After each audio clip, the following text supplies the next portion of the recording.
Boom, boom, boom, boom, boom, boom, boom, boom, boom, boom, boom. How's it going, everybody? It's the Flying Pig here. Am I coming through? Have I pressed the right button? Yes, I have. How's it going?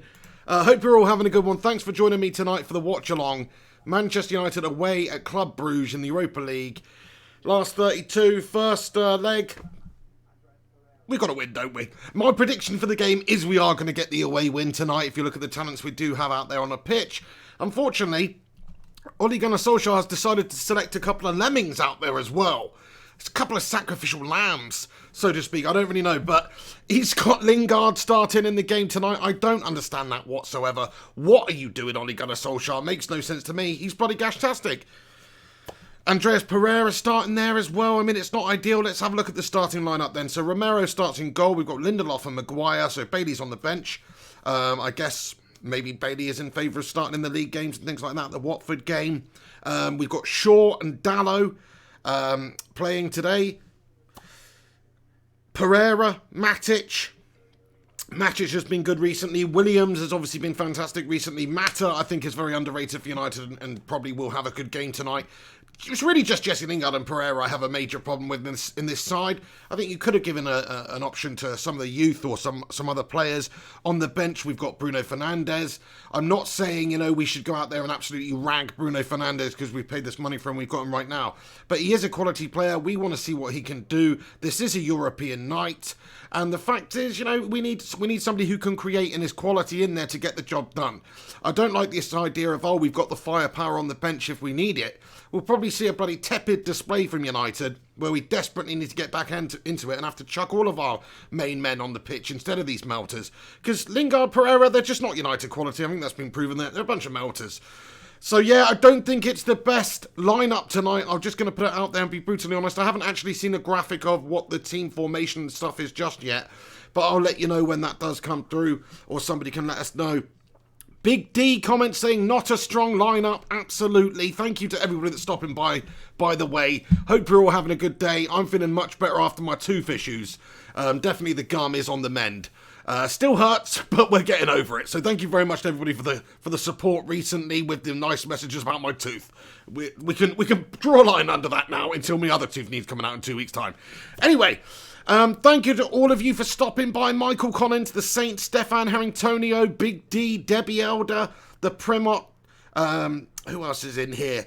For Anthony White. Thank you to everybody that's stopping by. Debbie says, Lingard, are you kidding me? I mean, I do think that is a contentious point we've got to talk about is the selection of Jesse Lingard. What has he actually done to warrant starting in this side at the moment? I'm really struggling to think of what he's actually done. He's been terrible for United for the whole season. Ole Gunnar Solskjaer ripped him off the pitch in the last game because he had an absolutely gashtastic performance and wasn't listening to anything that he was telling him to do. And he still gets selected tonight starting in there, so I'm not too sure what's going on. What's going on with our youth players, by the way? Look, I know we've bought a couple more players, but crikey, what's going on with the likes of Gomez and likes of Tahith? Why are these players, Garner, why are these players just completely fallen by the wayside now? You're choosing Lingard over those guys. Lingard's got a new agent, he's probably off in the summer anyway. He's probably off. He's probably going to go chill over in bloody Italy with all the other United rejects at the bloody glue factory that is Inter. He's over there, he's chilling, he's having his frickin', I don't know, what do they even drink in Italy? Peronis or some shite. That's what he's going to be doing. And the fact is, why are we even entertaining the fact of having him on this side? I don't know. I think he's off in the summer. Why else would you get yourself an agent like Mino Raiola unless you are looking to fashion some sort of a move away? An agent doesn't come in just to get you, a few merch deals and negotiate a new contract, which you're not going to get at United, an increased contract by much at all, if anything. So yeah, I think he'll be off. Lingard starting, I don't get it. I'd like to see anybody else in there, to be brutally honest. That Pereira, he's not really been up to it, but fair enough. I can sort of understand playing Pereira. So here we go. United playing the sort of 5, what is that? A 5-2-1-2 or some sort of 3-4-1-2 formation here. Shaw, Maguire, Lindelof, the back three. We've got Williams out on the left, Dalot out on the right, Matic and Pereira, the two CDMs there, if you like. Mata in front, playing in the hole. Martial and Lingard up top there. So yeah, very interesting lineup that Ole Gunnar Solskjaer's selected tonight. Looks weak in a couple of areas, like I say, the Pereira area and also the Lingard area. What do you guys think about the lineup tonight? Do you think, fair enough, it's a Europa League tie, we're away from home, he's got to save some of the players for the big games, we should be comfortable enough to win this game? Or do you think, like me, because my opinion is, I would have rather seen anybody else in there other than Lingard. I'd have rather seen us go out there, put Bruno in there to start with. Also, try and make it a really positive display from the off, get the job done, and then maybe bring on some of the other players that can take the strain off the lads. Also, another thing we should talk about is Ighalo. Odion Ighalo is on the bench tonight, so he's not starting this game. That's a bit of a disappointment for me. When you've got Ighalo there, I mean, I don't know what Ighalo's fitness is and stuff like that. Obviously, he's not played football for a while, but he's not going to get that fitness unless you give him some opportunities out there. And like I say, if he's going to come on for 30 minutes at the end, which I'm sure he will do, I'm sure we'll be seeing him, you might as well give him the start. You might as well put him there instead of Lingard, because Lingard's bloody useless, to be perfectly honest. He might have a decent game. Hopefully he does. I mean, the fact is he's just not done it for about a year. So he's due a decent game, but that won't change my opinion of him one little bit. I'd have much rather seen Ighalo playing, just to see what he can do. Okay, he's starting on the bench. He's on the bench. He will come on. But that's not good enough for me. I wanted to see Ighalo. So yeah, little bit annoyed about the lineup tonight. Neil Duffin, how you doing? He says, Lingard playing in the hole, buried already in it. I think Mata's sort of playing in there, but Jesse's going to be out wider. We'll see what happens. I mean, he's a bit of a melter, isn't he? So wherever he is, he doesn't ever look that good. G-Wolf, how you doing? G-Wolf comments, how are you, Nicola? Are you going to gracious with your presence tonight? Is she in the chat here? No, she's not around. Oh, no, she is here. No, she's not around with me tonight. So there you go. There's the missus. Thank you very much for getting in here, everybody. She says you're all my favourites. Top love. Top love, top lad, top lass. There you go.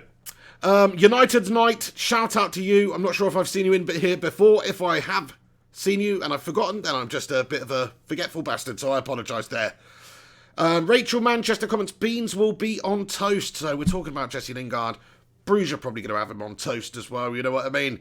They'll be coming over here to sample the English delights of beans on toast, and we're going over there to sample the delights of Belgian chocolate. But either way, Jesse Lingard's a complete waffle, to be fair. The lad's a freaking waffle without the sugar, I'm telling you. What am I even talking about? But you know what I'm trying to say. Lee Matthews, how you doing? Comments, Ighalo up front with Martial would make much more sense. Hey, I'm totally with you. I would have much liked to have seen him instead of Jesse Lingard. I think Lingard's just a bit of a shithouse, really. Maybe that's a bit harsh. I just don't think he's good enough quality for Manchester United, you know, and I hope that wherever he goes, he has a success, but I just hope it's not at United anymore, because I have seen enough of Jesse Lingard to know what we're getting when he starts out there on the pitch, and that is, unfortunately, bang average cash. Everybody who's tuning in right now, thank you so much for stopping by. We're not going to get underway for about 7 more minutes. The game kicks off at 5 to 6 UK time. I'll keep you up to date with what's going on the channel. Shout out to you all for getting in here so early before the game even kicks off. Smash a cheeky little like on this video if you are tuning in right now. And please, as you are, get involved in the live chat and let us know your thoughts and predictions on the lineup and the game and stuff like that before we get going. So my prediction for the game, I do think we are going to win the game. I think we're going to see Martial stick one in the back of the net, and I think it's going to be a 1-0 away win, and we'll take that all day long going back to Old Trafford. But anything can happen in this game. Like I said, I think the selection's a little bit weak looking out there. The formation maybe is not the most positive in terms of attacking.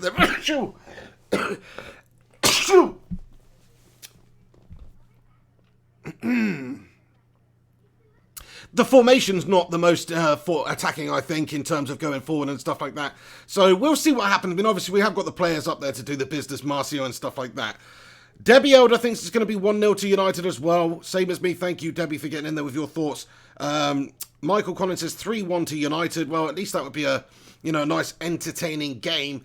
Illy United says United 2-0. That would be very nice. Peter Lighton says, bless you. Thank you so much, Peter. You were the first to say it.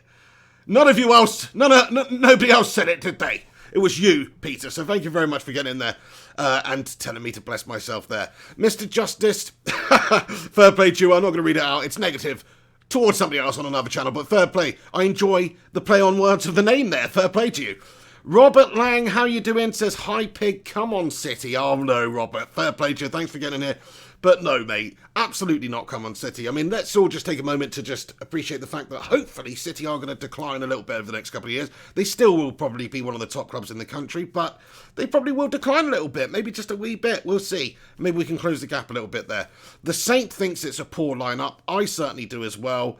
Viking Red, how are you? Thank you very much for getting in here. David Gregory says, I can see us smashing them. 3-0 to United. Well, I love the positivity there, David, and I do hope that's the case. It would be nice to see Martial getting on the score sheet, adding to that nice goal that he scored, a header against Chelsea the other day.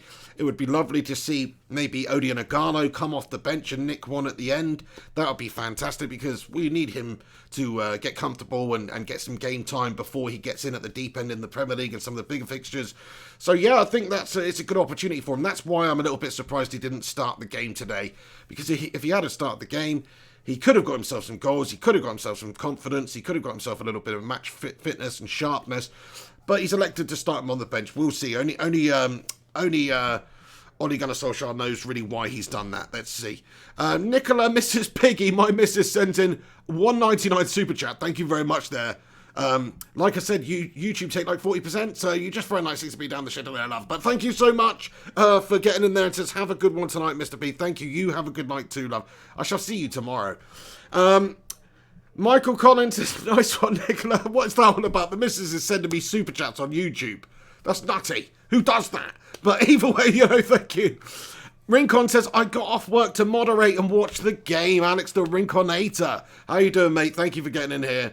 Great to have you in here moderating and watching the game along with us. Looks like it's absolutely pissing down over in Belgium, by the way. It is bucketing down at the moment there. It's blustery. It's rainy. It looks absolutely filth. United, let's be honest now, we should be right at home. Nice one. Thank you very much for getting in here, Alex. Neil Duffin says, raining in Bruges. I'm watching on Belgian TV. Canvas, no spoilers. Okay, yeah, no. Try not to get the spoilers in there. Obviously, I'm going to be commentating on the game and see what happens. When it kicks off, I'll let you know. I'm watching it on BT Sport through the Xbox, so there's a very good possibility I might be a little tiny bit behind anyway. So everybody who is able to tune in and join in and watch the game with me, please do get involved in the live chat as we go along. I'll keep you up to date with all the goals and the commentary and stuff like that that's going on. Oh, Stefan Harringtonio says, Mr. Justice, how are you doing? Oh, I don't know what's going on there. Lee Matthews says, that's love right there. It is. She's actually giving me her money and also contributing to YouTube's fortunes. So I'd much rather she just gave me the £2 coin in person. Do you know what I mean? Like, it's a nice sentiment. I see what she did there, but at the same time, it's just chucking money down the drain. Thank you very much, though. Gaz Elliott is not a fan of Ole Gunnar Solskjaer. Well, I think he needs at least until the end of the season. He's got an opportunity to melt. If he melts hard and we finish outside of Europe and we look poor and we're not doing good between now and the end of the season, he'll probably get sacked and a replacement will come in. But he's got the opportunity to prove himself with this United side. We've signed a couple of new players. Let's see if he can get us winning games and positively going on a good run of form. And if we do get top five, now it is, and get Champions League football, or we win the Europa League or something like that, I say Ole Gunnar Solskjaer is absolutely the right man to take us forward. Because this club was in a complete mess when he came in. And to be honest, it's probably in a much better situation now, even though the league position might not say that. But the foundations have been built there. The young players we've got, the Williamses, the Masons, the Rashfords, fantastic young players coming through. Lots of opportunities for players to prove themselves. Bruno Fernandes coming in could be one of the biggest stars of the Premier League if he takes the opportunity and the team plays well around him. So let's see what we can do. Right, the teams are just shaking hands here. They're lining up. And so we're just a couple of minutes away from kickoff here. We should be getting going in the next sort of minute. Absolutely pissing down over there in Bruges. Check that out. Hopefully it doesn't get called off. It never really does these days with modern day pitches and stuff like that. Pitch looks absolutely fine. Drainage and all that. I missed that though. I missed like in the days of watching the FA Cup back in the day where, where they had to have the orange ball and stuff like that. It was just like an absolute horror show out there. Muddy goal mouths, like people striking the ball across the ground, trying to put it into the back of the net and it just gets clogged up in the mud and stops before the goal line. Stuff like that. Comedy football. I missed that. The pitches have got too good these days. Thankfully, there's still a few shithouse clubs down in the lower leagues that do have them that we see pop up in the FA Cup.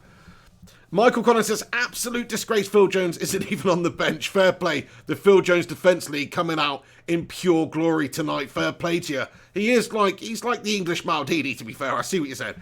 No, you know what I think about Phil. He's all right to have around the gaff. I like him for his comedy faces. I've said that. For that alone, I'd keep him around the dressing room. But only as really a backup option for United when we need him or when we're playing the lower league sides in cups and stuff. I just don't think he's up to the standard. That's my opinion. So, yeah, Harry Maguire, captain in the side tonight. Obviously had a good game last time around against Chelsea. Got a goal. It was absolutely majestic. United, they're just showing us why have they just changed the lineup on BT Sport. It's got Williams left back, Maguire, Lindelof, Shaw right back, Matic CDM, Dallo. What's this? Have we just completely changed the formation? Or the graphic has been changed. I don't know actually what formation. We'll see what happens when the game begins. But a minute ago they had a 3-5-2. Now they've got like a 4-1-4-1 formation up on the screen. So quite interesting. Right, the game is about to kick off, lads and lasses. It's going to get underway. Look at that, Simon Mignolet in the goal for Brugge. Familiar figure. And we all know what Mignolet means in Belgium. It means melter. So here we go. The game's just kicked off, lads and lasses. United get us underway. Playing in the familiar red. Martial straight onto it in their area. Anthony Martial controls it. Brings it back out to a wide position here.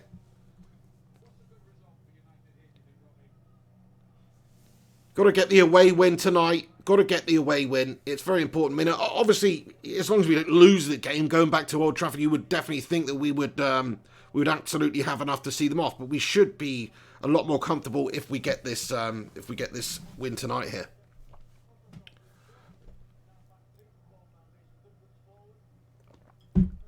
Alex says, come on United, and like the video. Yeah, that's right. Smash a cheeky little like on this video if you are in here. Here come Club Brugge down the left-hand side. And it's gone out for a throw-in. And they've got basically the Belgian Ian Holloway as their manager by the looks of it there. He's the spitting image.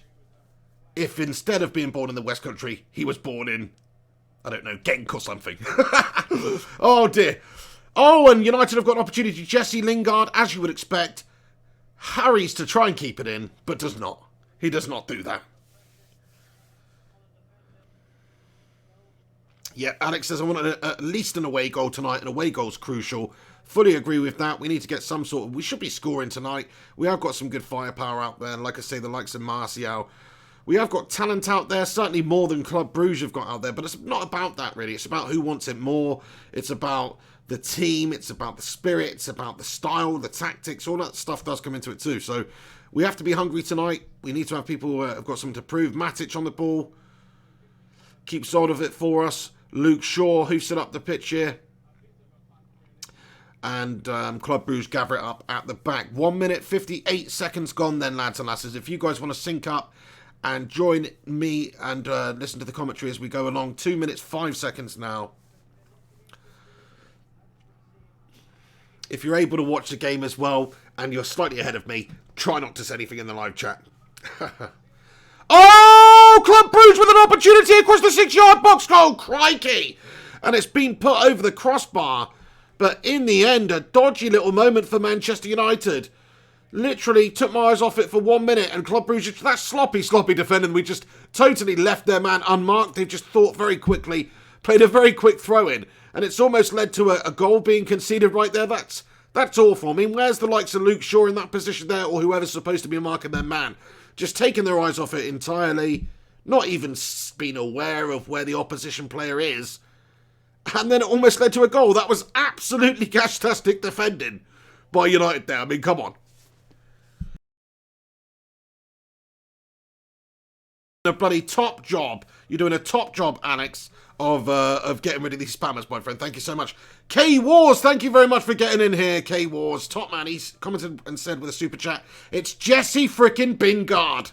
I know, Jesse Lingard in the house, like, that's very appropriate. I like what you said there. Jesse Lingard, Jesse Shingard, Jesse Mingard, whatever way you want to play on words with his name. It's bloody true. He's not a very good player, is he, for United? And if he left, I wouldn't be bothered one bit, in all honesty. Certainly shouldn't be starting the game tonight. Oh, thank you so much for that, by the way, K-Wars. Debbie Elder says, gashtastic.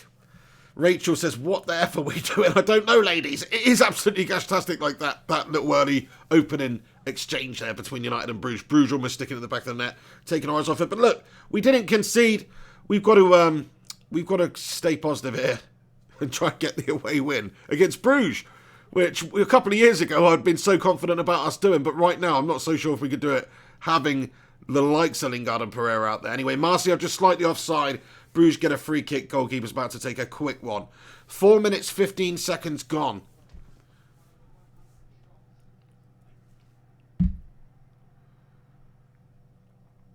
Back to the keeper it goes then. Number 77, they're right back. You don't see a lot of number 77s, do you? To be fair. And he hoofs it up the pitch there. Luke Shaw heads it down into the path of their winger who tries to chip it over, but Harry Maguire comes into cover and puts it out for a Bruges throw in here. 4 minutes, 45 seconds gone. Slabad needs to get back into position, and Club Bruges coming at us down the right still. Ball whipped in on Sudu past Luke Shaw, but Matic is there to mop up and sweep it away and get it out for United to give it to Anthony Martial. Anthony Martial on the ball, tries an out of the boot pass. Thankfully gets the ball back after it goes wayward. But now United have given possession away again and Club Brugge come at us. In the centre circle then. Over 100 of you legends tuning in right now. Bloody legends, thanks for getting in here. Please do smash a like on it if you're tuning in. Get involved in the live chat like Ultimate Treble, who says, not so sure about our lineup, looks a bit weak. I agree with you, Ultimate Treble. I think it's a weak-looking lineup. Any lineup is made weaker when you stick Messi, bloody Lingardinho in there. Do you know what I mean? He's just not quite up to the level. We keep going on about it because it's true. It's like a farce that he's playing, in my opinion. He's done nothing to show that he should be starting games for United. He's done nothing to show that. Since Ollie's been here, before that, he's done nothing to show it. So just the fact that he is starting pisses me off. I'd rather we had a 17-year-old unknown starting out there on the pitch if it's an injury issue or a fitness issue. So yeah, that's my view on it anyway. Oh, and Bruges through. Is the offside flag going to go up? Yes, it absolutely is. Number 42 there for Bruges is pulled up and it's offside. 6 minutes 13 gone. Neil Duffin, I'm feeling much better, mate. Thank you so much. This tooth needs to come out. It doesn't hurt though. This tooth has come out a couple of days ago and it's healing up nicely. So it still hurts a bit, but I'm all good. I'm all good in the hood. Rachel says, can't even string two passes together. Luke Shaw surges forward through the middle, though. Luke Shaw, drive and run from him. Oh, and he's just had a little bit too much on the final touch there and put it into the path of their defender. Brandon Williams mops it up for us. Mata. Over to Matic, then. The Mata and Matic connection. Luke Shaw. Wide position of Williams. Back to Luke Shaw. Back to Nemanja Matic. Matic is looking good out there, you know. I tell you what, he's very good on the ball at the moment. I don't know, I never used to be so impressed with him, but just he looks so cool on the ball when he's got it at his feet. So I'm quite impressed with what's going on with Matic in this new role here for United and how he's done since he's come back into the side. He's been looking good. I mean, what do you do at the moment if you're only going to Solskjaer? If you've got an injured Pogba and an injured McTominay coming back into the side at some point, do you dislodge the Fred and Matic partnership that they've built up and put one of them in there? Because I'm telling you, I think Matic and Fred have been doing a good job recently. I mean, they've not set the world alight in a lot of games, but in some games they have. And and generally, they've built up a solid partnership. So that's an interesting talking point. What would you do? Do you think McTominay, when he's fit, just comes and slots back in there? I think Pogba, because of the likeliness of him going and the length of the injury and all this sort of stuff as well, and just his attitude and his agent and all this, I think maybe we shouldn't be sticking him in there, but certainly McTominay's a possibility. Griffo Chaz, how you doing, Chaz? Thanks very much for getting in here, lad. He's going to help you out with some social posts and stuff, so thank you very much for that, Chaz. I'll be in touch when I've set all that up. He says, listening on the way home, Pig. Keep me posted, lad. Thank you so much, Chaz, for getting in here, mate. Yeah, I will keep you posted on what's going on. We're currently 8 minutes, 17 seconds gone. Bruges had an early opportunity due to a poor bit of United defending, going to sleep from a throw in there. And they very nearly scored after 2 minutes, but thankfully they didn't. Just coming up to 8 minutes 30. And United haven't really done too well at the moment. We've not really created anything so far. It's early days, of course. Fluidity is an issue, like Rachel was talking about earlier on. Stringing passes together has been a problem. We're losing possession just as quickly as we're gaining it here. So, Brugge, though, get it back and they come at us down the right and they've got a bit of space as well. I tell you what, though, Brandon Williams just reads it like an absolute book there and comes back and just pinches it off their player. Fantastic bit of play by Brandon Williams. I mean, crikey, he reads the game so well for such a young lad. Matt Rush, how you doing, Matty Rush? Thank you very much for getting in here, mate. He says, don't like this team, Pig. I'm not a big fan of it either, to be honest. I think it's got a couple of good weaknesses, and so far, anyway, it's not really doing the business. But it is early days, of course. Steve Buckley, how you doing? Steve says, how the hell is Lingard playing? Pfft, I have no idea at all. I actually have no idea at all how he could possibly be playing. But he is. He is here. He's here to haunt us.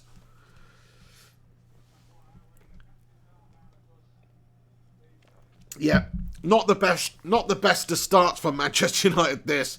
Pretty dreary, not a lot of action, not a lot of good play to speak of. Brandon Williams just impressed with a nice bit of defensive play there, but there's definitely not a lot to speak of in terms of quality out there for United so far. And their number 77 is actually called Matter as well. So they've got two Matters out there on the pitch. They've got their own Matter and we've got a Matter. I didn't even know that. Hey, Ryan Berberspin9, thanks for getting in here with your super chat here, mate, and showing your love for Phil Jones and giving a little greeting to everybody. He says, evening, everyone. Thank you very much, Ryan Berberspin9, for getting in here, man. You bloody legend. Cheers, Ryan. Also, by the way, just to let you know, Ryan, and everybody else, Louis van Gaal's face just popped up on the screen while I was saying that last sentence, and it scared the bejesus out of me. Because, check him out. Crikey. I don't miss that in the dugout, I tell ya. No, fair play to him, but he's alright. He's a nice enough bloke. He's actually pretty funny, wasn't he? I quite liked Louis van Gaal in a weird way. It's just that I didn't like the style of football we were playing under him. But Louis van Gaal is chilling. He's come over from Holland for a little bit of stroopwafel and Belgian waffle.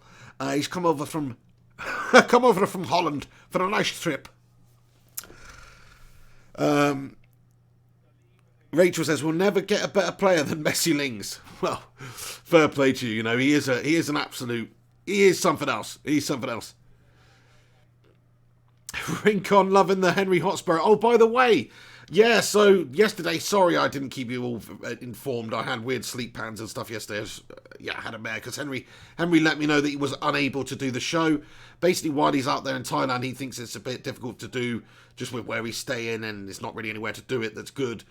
Maybe in terms of signal and things like this, I don't know. But he was unable to do it. He is going back to Guangzhou in a week or two. So the Pig and the Hen show, I guess it's on a little bit of a hiatus for a week or so. Hopefully he'll be back for the next Wednesday, but realistically it'll be the one after that. So yeah, that's gash. But yeah, I think personally, it's just Henry Hotspur melting. If he really wanted to, he could probably do the show. Do you know what I mean? Neil Duffin says, haha, stroopwafel is pronounced stroopwafel. Fair play. Well, I'm not from the Netherlands, my friend. But that was my best attempt. But I do like a good stroopwafel, to be fair. Or stroopwafel, or whatever. Matt Rush says, too slow passing, Pig. You're not wrong there. Dreary stuff. 12 minutes, 24 seconds gone. No action to speak of at all. Peter Lyon says, I've been looking out for the hen. Well, Peter, where was he the other day? Hold on, I better not give out his location in case he doesn't actually want to be accosted in the street by you. But, but where was he? Hang on, he's near some John T Beach or something. John Tay Beach, is that a thing? It sounds similar to that. If it's not that, anyway. You know what I'm talking about, Pete. But yeah, keep a lookout for him. Please do accost him. G. Wolf says this has board draw written all over it. Well, it would make a lot of sense with Louis van Gaal watching on in the stands. I seem to remember, actually, the last time we had an absolute shitter, boring, awful performance in the Europa League. We were playing AZ Alkmaar, and I'm pretty sure Louis van Gaal was watching on in the stadium watching that game. It's like the curse of LVG. LVG got us playing awful crab football. It's terrible. And he's in the stands. He's having that sort of LVG effect out there. He's like the Emperor from freaking Star Wars or some shit. That's it, Peter Lyon, John T.M. Beach. So yeah, have a little cheeky look round there, mate. He's right there. Do you know what I mean? He's right round that sort of area. That would be awesome. If you do find him, Peter, please do get a selfie with him or something and tweet it to me. I'd love to see that. It'd be bloody amazing. Oh, crikey! And a save forced by Manchester United. First shot on goal, first bit of action by United. There, Keeps makes a good diving save to his left and puts it out. And Pereira's going to take the corner for United here. 14 minutes, 7 seconds gone. The corner comes in. Do you know what? That's why Pereira shouldn't be starting games. That's why Bruno Fernandes should be starting and taking the bloody corners. Did you see that shithouse corner there from Pereira? He's not up to the bloody standard. It's not that hard for a professional footballer to be able to ping in a decent bloody ball. Look, Matic is pissed off. Everyone's pissed off because it's a shit bloody opportunity there. You know, we've had an opportunity and he's melted. Oh no, and they've gone on the counter. Oh, and they've chipped Sergio Romero. It's a goal to Bruges. A goal to Bruges. It's 1-0 to Club Brugge, and that all comes from Pereira's gastastic corner, shocking defending, and Dennis the Menace has popped up the other end of the pitch. A great chip over United's last man on the halfway line. 1-on-1, through on goal, chips Romero. Romero's in no man's land, having to come out. And he's chipped Romero, and Dennis the Menace has menaced Manchester United's defence here 15 minutes into the game.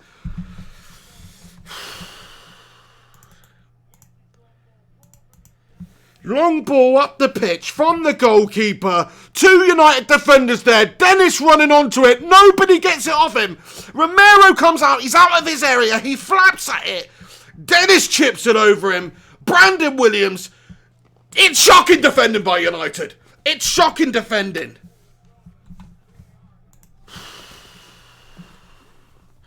I mean, it's a great finish. It's a great finish. But look, these are the problems. You start Pereira. That's actually come from Pereira missing that corner. Look, I know there's a lot more to it than that.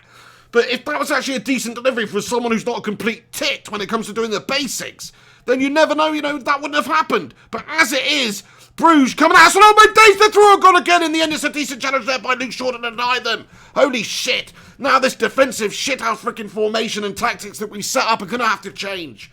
What was this team selection about? Honestly, get the job done early. Put your best players out there. Get the job done. This is the latter stages now. Last 32 are getting on in the competition. It's a big competition we can win and get into the Champions League, possibly. Take it seriously. Get the players out there. Win the game. Why are we allowing passengers to hang on like Jesse Lingard and Pereira? I just can't for the life of me understand it. I just can't for the life of me understand it.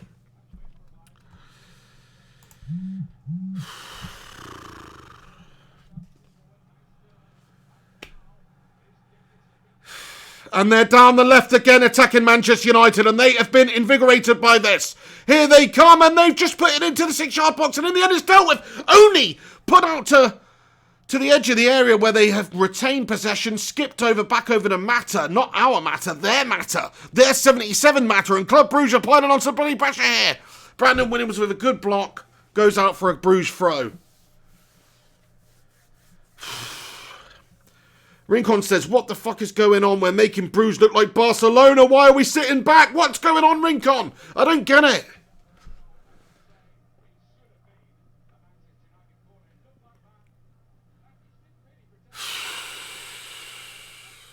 Oh, man.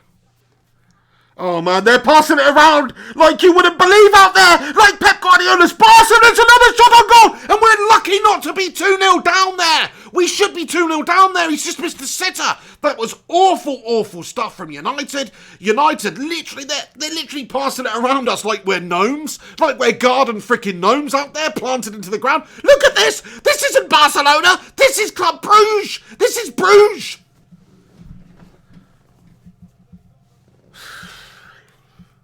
Corner for Bruges.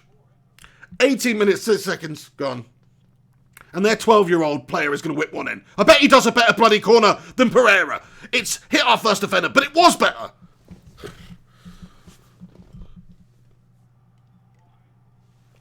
Oh, and the ball comes in as well, and it's just skimmed past everybody. United get it back then. Andreas Pereira in a wide left position.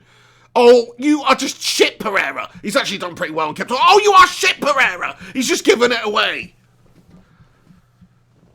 in the end, deemed as a foul for United. Mata on the ball then, comes a bit deeper to get hold of it, looking to make something happen. There's no forward movement in front of Juan Mata at all. Where's the movement? They've got a back freaking five there or whatever, and we aren't even moving in between any of the channels or doing anything. There's no movement in front of Mata. Mata's got the ball in a good area. He gets his head up. He's looking for a pass. There's no bastard running.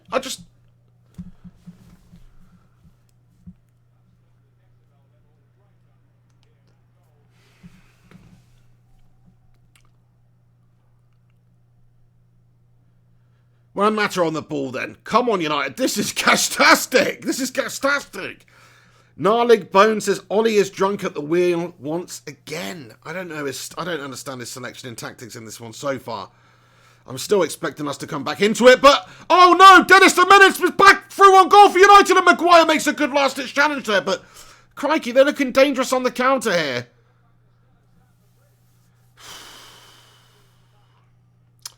Erland Hansen, how you doing, Erland Hansen? One of the channel members that you can see in green here in the live chat. Thank you, Erland, for getting in here. He says, love, love, love, haha, same old angry, funny Mr. Pig. Hey, thank you so much for getting in here, Erland, watching from Norway, top man. What do you think about your compatriot Ole Gunnar Solskjaer's tactics tonight and selection so far? I'm not impressed, I'll be honest.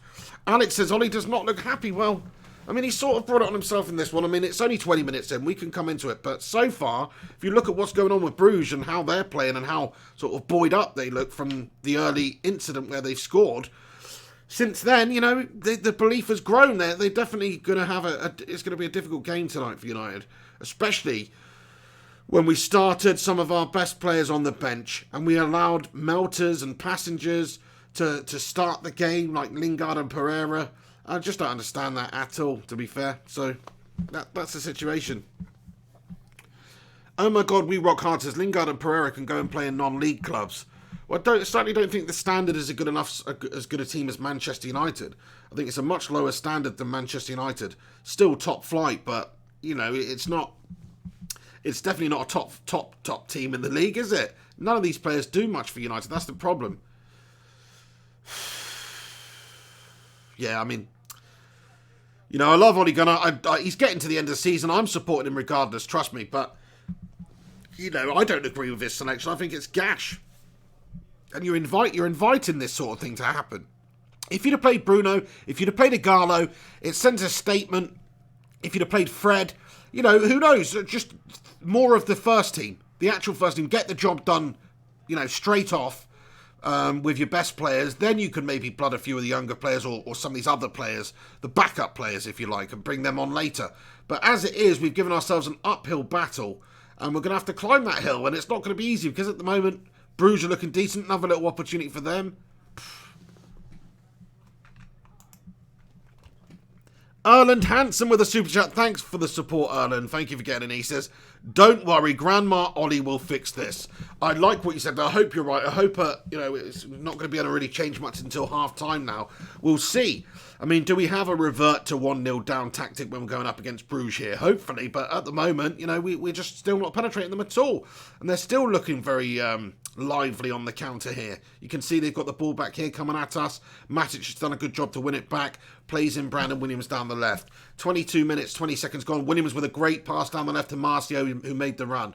But the fullback comes in there and blocks off Marcio's run, and it's gone out now for a United throw near the corner flag.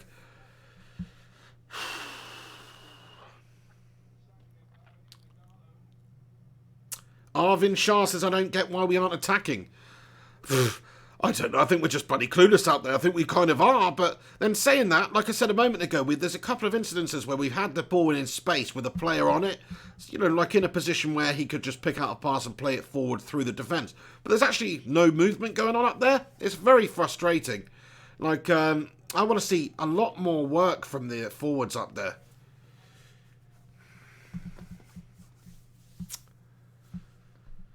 Rachel says, we're playing hit and hope football. You're not wrong. Christopher Denobo. How are you doing, Christopher? Sorry, Debono comments. So slow, nobody on the same page. Very slow, very poor at the moment. Very frustrating. Wilder versus Fury 2. The advert has just popped up on the TV. Maybe doing a watch-along for that at the weekend. So if you're around, tune in. Boxing match, of course. Huge boxing match. We're not going to talk about it in this show, but yeah. Just keep an eye. Look out for that. Big D comments, we're like a bunch of headless chickens out there. It's really not good being a United fan at the moment, is it? We're looking for a bit of evening entertainment, and all we get is anguish. I mean, I was pretty chilled out before this game. You know, now I feel really quite stressed out. I just need to calm down a bit, because this is the problem. I let it wind me up too much, and then I just feel like proper anxiety. I don't want that. Luke Shaw's shirt's just been pulled. It's a definite foul on Luke Shaw. He's gone down to the ground. Why does Luke Shaw look so bloody portly?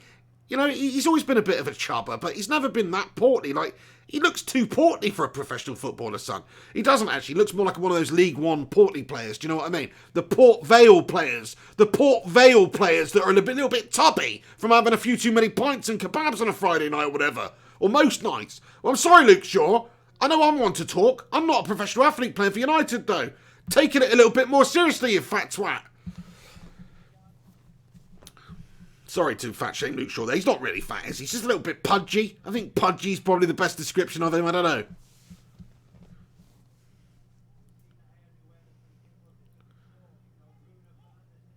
Rincon says it's not on Ollie. This is on the players.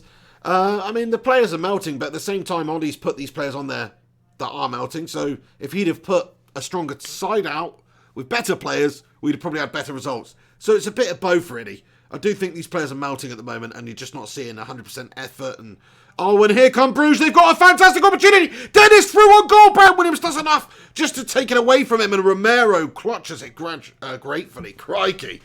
Look at that. Their striker is absolutely bloody loving this. He's got a big old smile on his face. He's like, crikey, I've had way more chances in this game in the first freaking 25 minutes than I thought I would in the whole 90. He can't believe it, this lad. And we've just given the ball away again here. The Primot says Williams well done. Yeah, Williams did well there to get it off him in the end. They're not good enough. That's the issue, Pig. Mata, Matic, Lingard and Andreas are shit, says Rincon. I mean, you know, I'm going to have to agree and disagree with their Rinks. Thank you for your opinions. But let's just have a look at them. So, Mata, Matic, I don't know. I think Mata and Matic are decent. Matic has been decent recently. No, I'm not saying going forward past this season, but he's in a good run of form. I can understand playing Matic. Mata, I think, is a very technically gifted player. I can absolutely understand playing Mata. A moment ago, he's got on the ball. He's looking up. He's trying to find a pass. There's no movement in front of him. It was difficult for Mata to create something with that one opportunity that I've seen him on the ball in space. Lingard and Pereira, absolutely, I don't think they're up to the standard. Matic, really, at this stage, I know what you're saying. We need a top quality CDM, a proper CDM. I agree with you, Alex, but at the same time, I think right now he's a decent enough player, and here he is with an opportunity here. But yeah, no, he's shit, mate. He's shit, isn't he? What are we doing? 6 games, 6 decent games changes our opinion, does it? Coming out of necessity due to injury. Oh, nice one. Bloody legends. That's the thing with football. Everyone's got opinions, and who actually knows who's really right? That's the thing. It's difficult. But I certainly think most of us can agree on the Lingard and Pereira thing, not being good enough. I think we can all agree on that. Mata, to me, I think he's definitely good enough. I think with some of the more, the right sort of players around him and the right system, he could be very good indeed. But yeah, I mean, certainly some of the other players we've got, Gash, Andreas Pereira with a little cheeky tackle, and Dennis gets through on goal once again. Wide position. Oh, Romero, good save. Romero makes the save at the near post there, and Dennis the Menace had another opportunity. Crikey, Brugge peppering United's goal at the moment. Look at this, and it's really poor actually. Andreas comes in and then he just falls over, and it's poor defending from... Who is that? Who is that with the terrible sliding challenge? Dallo. It was piss poor from Dallo as well. I forgot he was even on the pitch. Corner comes in, headed away there by Maguire. Luke Shaw heads it on, and it's a free kick to United. Free kick to United. Gary Wells, how you doing, Gary? He says Dennis will score in a minute. Change this now, Ollie. Dennis is having so much joy up there. Like I say, he is Dennis the Menace, menacing United's defence at the moment. It's not bloody right. Ollie's got to change something. He absolutely has to change something. United's night comments still believe in Luke Shaw, though. Fair play, I'm happy to have him around as like an option. But I don't think he's quality enough to really be starting games. When you factor in the amount that he's paid and his role at the club that it's supposed to be, I don't think we actually get all that much from Luke Shaw. I think Brandon Williams is better as a left back. I mean, we're playing Luke Shaw as a sort of left centre back at the moment, in a back five, if you like, or a back three. And he's doing all right, to be fair, but I don't think he's natural there. I don't think he's got the physicality for it. He's a bit of a short ass, isn't he? So, I don't know. We'll see. Oh, and they're coming right at us again down the right. Matter, their player Matter, number 77. What is this? What is actually going on? Rincon, I mean, you know, the players here, mate, they're just not, like you say, they're just not up to it, are they? They're really not giving a good account of themselves. Club Brugge, they're bang up for it. Their Matter version, he's doing quality. Dennis the Menace up there, he's doing quality. You know, their team's doing really well. These players of ours need to take the game by the scruff of the neck here and show some bloody brain. Show a bit of bottle. Ivan Radoslavich, how you doing, my friend? He says Gollum out, so he's not a fan of Ole Gunnar Solskjaer either. Spike Bright, he says, Belly's going to get you, Luke Shaw. It's sort of already had. It's definitely got me. Neil before Klopp comments, Ollie needs a wheel he can actually look over so he can see where he's at. I shouldn't read out Scouser's comments there. But either way, you know, fair enough. You got your forum there, mate. Stuart Nakilda says, this team pick is awful, and that is 100% Ollie's choice. Pereira needs to be sold. I do agree with that. He doesn't have to select this team. Like, the fact is, you can blame the players, but you know, if you've got 6 good players out there and a few shite ones, it doesn't really, you know, it's not a great team then, is it? It's not a great team. And that's the problem. The talent pool's not great to choose from right now. I get that with injury problems and stuff right now, but we still got some other options that we could have put out there. So it is poor from Ole Gunnar Solskjaer selection-wise. Yep, Neil before Klopp says we lost 2, mind you. That was nice and refreshing to see, to be fair. I mean, you're going to run away with the Premier League this year. Congratulations and all that, you know. I like Klopp, actually. You know, I do like Klopp. It's sickening to say that because I've never said that about a Liverpool manager. But I like him. I admire him. I think he's a great coach. I think his team plays the best football in the world, pretty much. I find Liverpool's football the most entertaining. The rapid, attacking nature of it. I think the front three is as good as any in world football, to be fair, as a combination. So that's my opinion. But at the same time, it's gutting to see the Scousers doing so well, and I hope they I hope they melt soon, to be fair. But they probably won't, because they built the correct way the last few years. And as long as they've got Klopp there and the players they've got, and maybe adding a bit of quality to it, they'll be right bang up there every year for a few years. So it's pissing me off. United have to close the gap. It was nice to see them lose last night. I thought Atletico basically did the number on Liverpool, really. They frustrated you. They stopped your flow. They defended so well. Possession didn't mean anything in the end. And they got the goal and they won. So, yeah, they are beatable, Liverpool. But it takes a very, very dedicated, committed and organised team and a quality team to beat them. And to be fair, you still got to go to Anfield. They've still got to stop Liverpool being that free-flowing quality side at home at Anfield there. So I do expect Liverpool to progress still, because I do think they're a great team, as much as it sickens me. And every team has to have an off night here and there. But anyway, enough about the Scousers.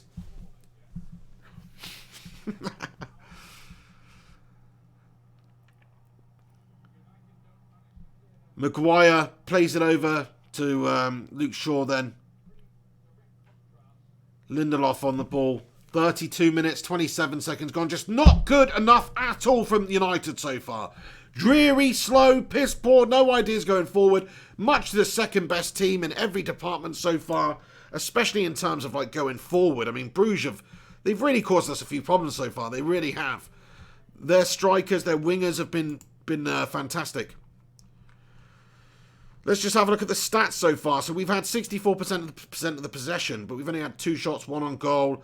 And a speculative ball is played in behind their defence, but Mignolet comes out to gather it up for Brugge. 36% possession to Brugge. They've had 4 shots, 2 on target. They've actually had 2 corners, and we've had 2 corners.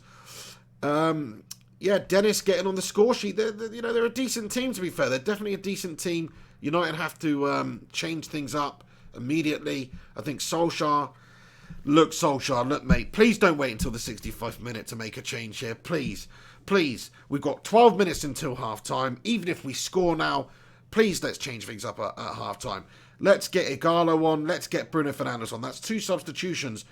Bruno can handle 45 minutes right now, I'm sure. We haven't got to play until the 23rd or whatever. I mean, okay, fair enough. Maybe you want to rest him, but 45 minutes, professional athletes, I mean, what happened? Sure, back in the day, people used to play shitloads of games. You didn't even used to have substitutes until, like, what, a few decades ago or whatever. It wasn't even that long ago.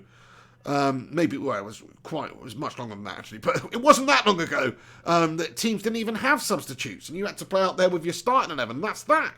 That's actually, you know, how it used to be. So I think that we just need to man up a little bit here. Bruno can play a couple of games in a few days.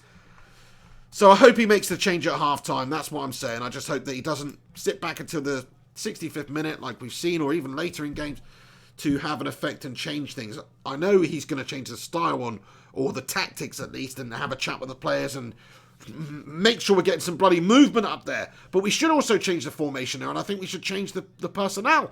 I think we should put the talents that we've got out there on the pitch. Maybe bring Fred on later in the game as well. Because at the moment, Pereira, Lingard, they've done nothing in this game. They've done exactly what you'd expect from them, being selected in the side, which is nothing. You wouldn't expect jack shit from these clowns. And that's exactly what we're getting. Ole Gunnar Solskjaer not happy at all. And Jimmy Bullard's son takes the bloody throw in there for Brugge, the 12-year-old up. Martial's got himself through on goal, Martial! Oh, that's quality from Anthony Martial! Get in there, my son! Anthony Martial equalises for Manchester United. Come on, get in there! 1-1. It's 1-1, lads and lasses. And just as I was saying, we were having a mare, and we need to change things. We do absolutely need to change things, because that was just from a Brugge mistake. That was clearly just a Brugge mistake. That wasn't a great bit of play. It was a fantastic piece of individual quality from Anthony Martial and hunger to get that ball back. It's actually it's not even got a United touch. It's a throw-in from Brugge directly to Anthony Martial, who's running onto it. And it's the 12-year-old Jimmy Bullard wannabe. It's the 12-year-old Jimmy Bullard wannabe with the terrible throw-in. He's going to feel awful. He's going to be crying himself to sleep in his bunk bed tonight, I tell you. Because, crikey, that is gashtastic. But thankfully, Anthony Martial's got through on goal there. Brilliant take from Martial, like the run, just to have the awareness to get onto that. Brilliant individual play. So that's what we've resorted to now. We've resorted to having to have the opposition gift us goals rather than create any opportunity for ourselves. But either way, it's 1-1 now, lads and lasses. We got that away goal. That's actually massive for us. That is actually massive for us. So, fair play. Crikey, feel a little bit better now. Even though it's a shit, we still need to change things. Everything I was saying a moment ago before we scored is still absolutely true. We need to change things.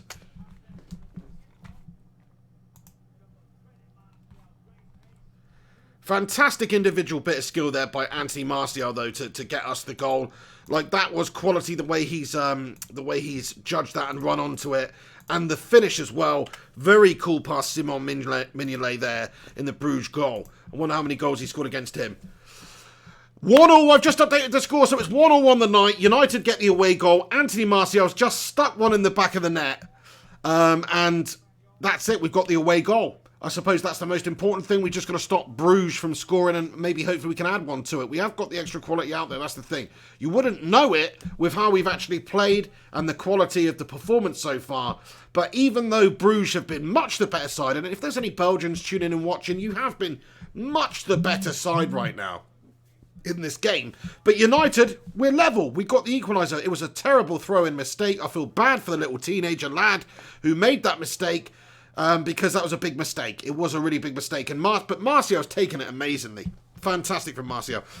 Hey, there's 180 of you legends tuned in right now. Do us a favour, smash a little cheeky little like on this video, and also subscribe to the channel if you're new to the channel, and get involved in the live chat as we go along. I just want to say, actually, a big special shout out to Nick Brown as well. Nick Brown, who sent in a PayPal donation off air randomly today as well. So thank you very much for supporting the channel and donating to the cause. So thank you very much to Nick Brown, one of the channel legends that gets involved. Thanks for getting involved there. Messi Lingard comments and says Igalo will bag if he comes on. I like to think so. I hope to think so. I'd like to think that Ole Gunnar's going to put him on. you know, like I said, I'd like to see him at half-time. I think if you see what the likes of Lingard have offered us so much, it's very, very little indeed. Make the decision, Ollie. That's what I'd like to see. I don't want to see him just being stubborn and sticking with this lineup, even though it's proven that it's not worked. And I'm not even looking at the scoreline right now. I'm talking about how absolutely shit the performance is. A lot of fouls being committed by Brugge here, and they've just picked up a yellow card. Balanta booked, and he misses the next match. So that's one of their players that we won't be seeing in the return fixture. Just for a foul on Juan Mata there. Pulled him back, climbing all over him, yet. And Mata brought down to the ground.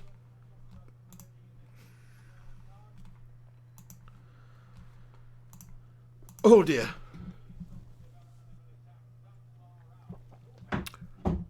Matt Rush gets in here and says, back in the game, pig. Ollie hairdryer at half-time.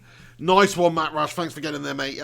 Yes, yeah, we are back in the game. I agree with you. Ollie needs to get the frickin' ring out.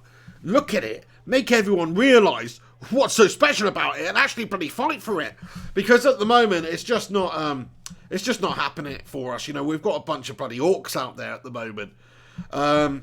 And with a couple of hobbits in there, but it's not looking good, you know. What we need is a couple of bloody wizards out there, sunshine. Pulling the strings, doing some business. Get Bruno the Grey. Get Bruno the Grey on. What am I talking about? Anyway, some Lord of the Rings references there. I'm not even massively into that, but there you go. Thank you so much for that, Matt Rush. You're a bloody top man. Stephen Seven says, head like a lovely coconut. I'm not sure who we're talking about here. GTA Red Star, how you doing? Thanks for getting in here too, you legend. He says, should do a 2-for-1 with Lingard and Andreas. Yeah, the problem with that, though, is it's like doing a 2-for-1 for, I don't know, coronavirus and SARS. It's like, who really bloody wants them? Who wants them? Do you know what I mean? No, honestly, I mean, maybe they're not quite that bad. But certainly some sort of a virus for Manchester United, I think. I think it would only benefit us if we got rid of them and replaced them with some better quality players. Matic on the ball for United. United finally in an advanced position. Great bit of play. Ball across. Oh, it's awful from Brandon Williams there. He's not got his shooting boots this lad, I'm afraid. He has scored for United this season. A couple, I believe, but that was very wayward. The ball's just been played through Bruges' defence. It was actually a very good pass by Andreas Pereira to turn and get it across the 6-yard box. Very good play by Andreas Pereira there. Unfortunately, Brandon Williams meets it, and it is a very wayward shot from him. Bruges come up the other end, though. And Bruges come up the other end. Shot on goal, and it's very, very wide, thankfully. Very wide shot in the end there. Romero doesn't have to do anything, and he sees it wide. 41 minutes, 30 seconds gone.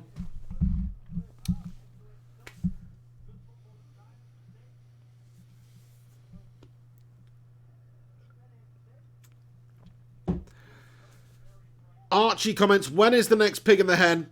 I would love to tell you, Archie. I'm just waiting on Henry to find out when he's able to do it again. At the moment, unfortunately, he's unable to do it where he is. It's not feasible. So it will be back very soon, though. Don't you worry about that. And to be fair, if it's not back by next Wednesday, so the Wednesday show, we're going to do a Pig on the Rincon show. Pig on the Rinks and Mark Sin show or something. And we'll just do like a call-in show. That's what we're going to do. If the Pig on the Hen show is not on next Wednesday, actually Rincon's probably working, but we'll figure something out. We'll get some sort of a show, a call-in show on the go, and we will do that then. Robert Ingram, how you doing? Great to see you in here, Robert. Thanks for stopping by, mate. What do you think of United's performance so far? It's been a very poor performance, I think. But we're still in the game. You know, it's 1-1. We've got that away goal. And actually, since we've scored, it has really, really helped us. Oh, and a great strike from distance by Martial. Oh, left boot from about 30 yards out. He struck the post, and it's ricocheted out. But very close to being a second goal for Anthony Martial there. And that would have been an absolutely amazing goal. That was like just right outside the edge of the area. Wide position. Curled in there, fantastic strike, and it struck the right post and came out there. But that could have actually been 2-1 for United there. Martial's looking bang up for it. He showed great composure. For anybody who's not seen the goal, United were doing terrible up until that point, and Bruges just threw the ball in back to their defender. It's bounced over him and gone onto the path of Anthony Martial, who was very aware and quick to react to it and got onto it and drove towards goal. And then he slotted it very coolly past Mignolet and Bruges' goal there to give United the equaliser. So great performance so far from Martial. Very nearly scored there. The rain is pissing down again. United have got another free kick now, just on the side of the area here from a wide position. Mata standing over it. Andreas Pereira standing over it. Mignolet's organising the wall here. So we all know how easy it is to score on Simon. Do you know what I'm saying? Oh, yeah.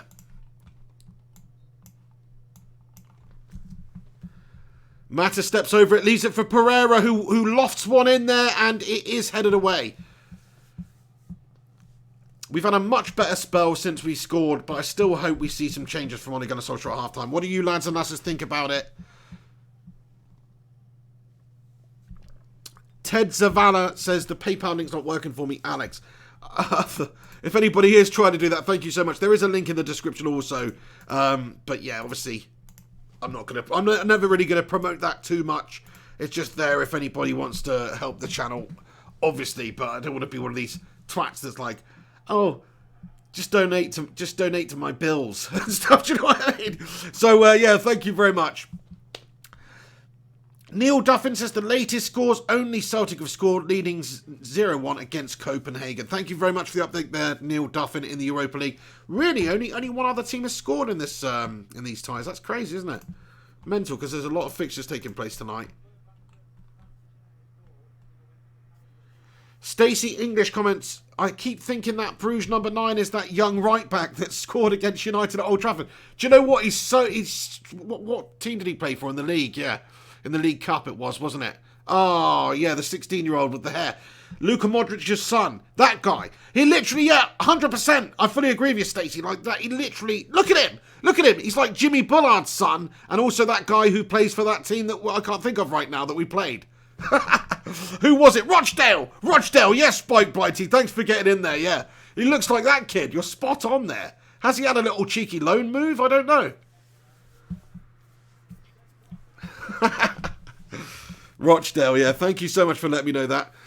Robert Ingram says, Alex, what the hell are you putting me on timeout? Saw the score 1-1 and I typed it in the Bruges score. What the F? Oh dear, we've got a little bit of beef in the chat here. Yeah, let's just, that's fine. I mean, we can't really stop people putting the scores in and stuff like that.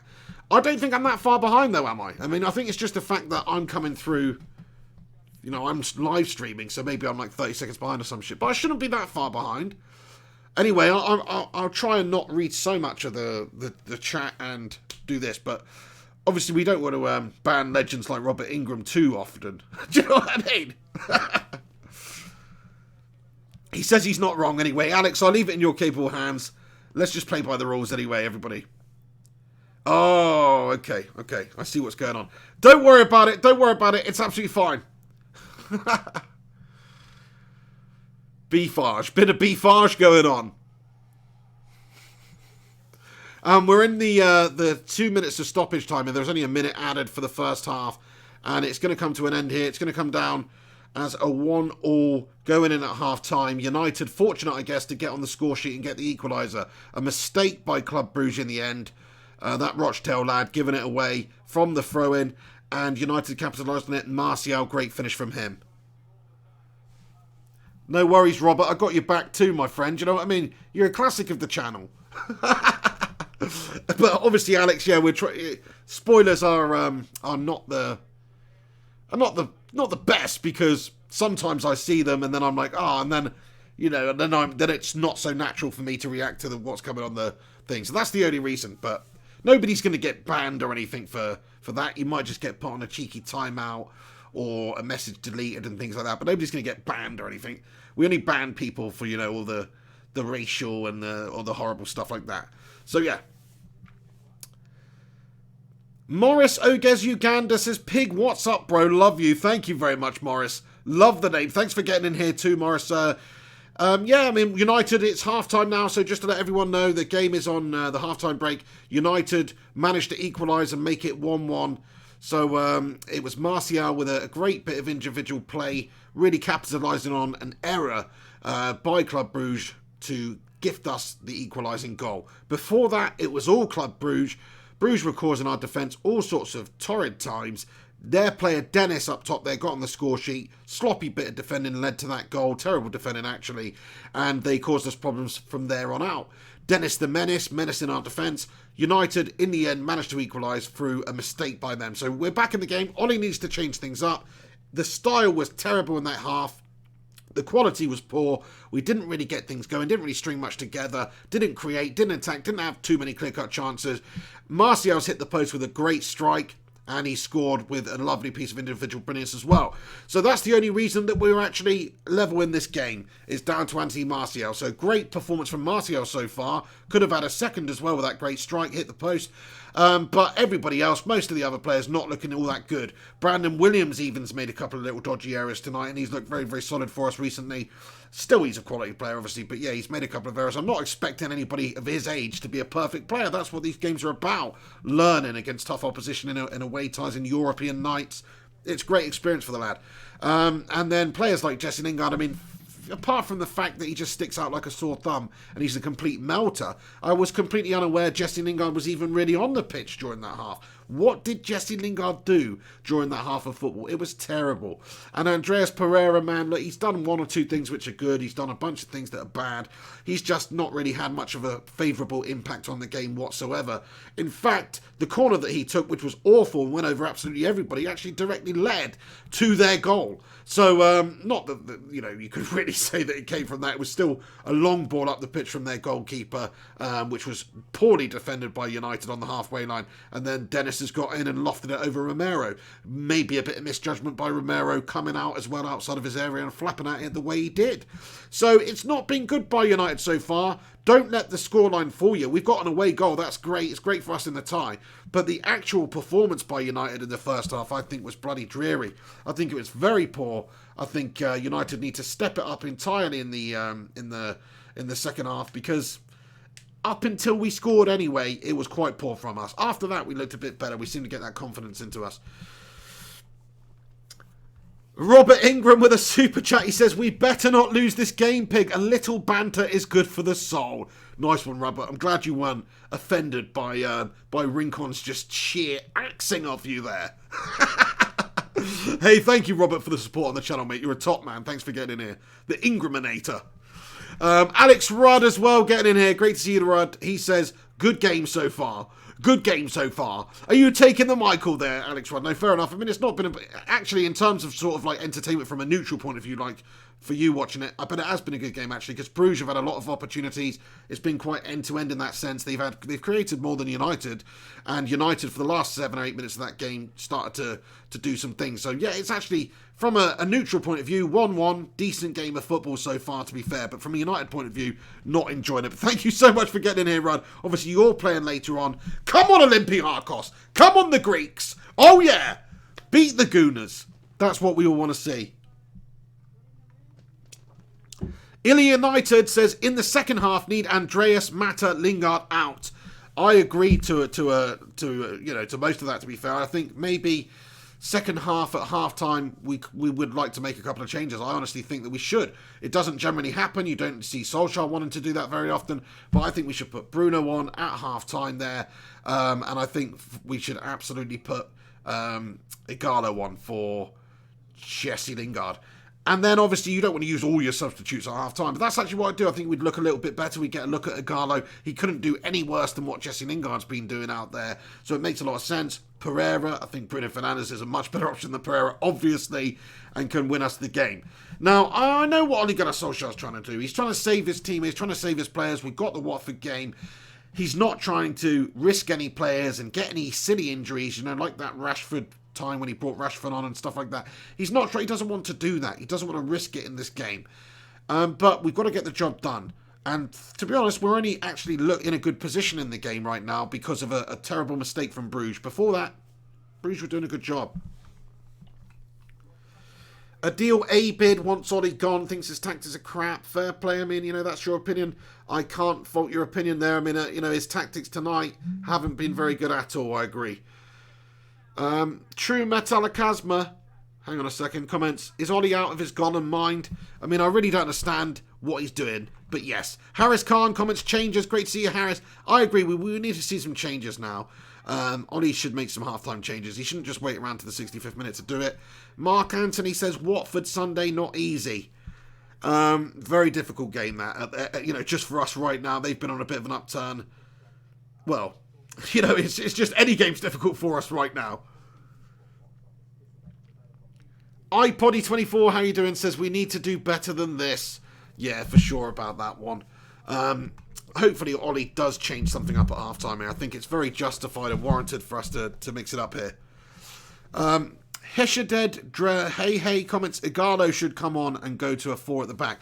That's what I'd do as well. I really would do that. I would play the 4 at the back, the 4-2-3-1, and make a change. Absolutely, put Bruno in the midfield, put Fred in the midfield if you're going to do that then, and Igalo up top. That's what I'd do. It would be nice to see some of the lesser players that we've seen in this first half taken off at half time by Ollie. Make a statement. Show your managerial ability a little bit, Ollie. Show your in-game management. Don't just wait for us to concede another goal before we make a decision and make a change. Griffo Chaz says, imagine Igalo coming on and winning it for us against Watford on Sunday. I didn't even think about that. The old Watford connection. That is quite... that's going to happen now, Griffo. You've just tempted that into existence. That is going to happen. Harris Khan says, why not going 4-3-3 and get a goal in the second half? Well, I think we should change something. I mean, the fact is, I know we're away from home and that 5 at the back stuff has worked for us quite well recently, but we're not coming up against one of these top teams that I think that works best against, like Liverpool or City or Chelsea like we did the other day. I think when we're coming up against these teams, even though we're away from home, we should really be setting up to attack with a bit more of a fluid attacking formation. Now, obviously, having a 3-1 up the top there, it definitely helps.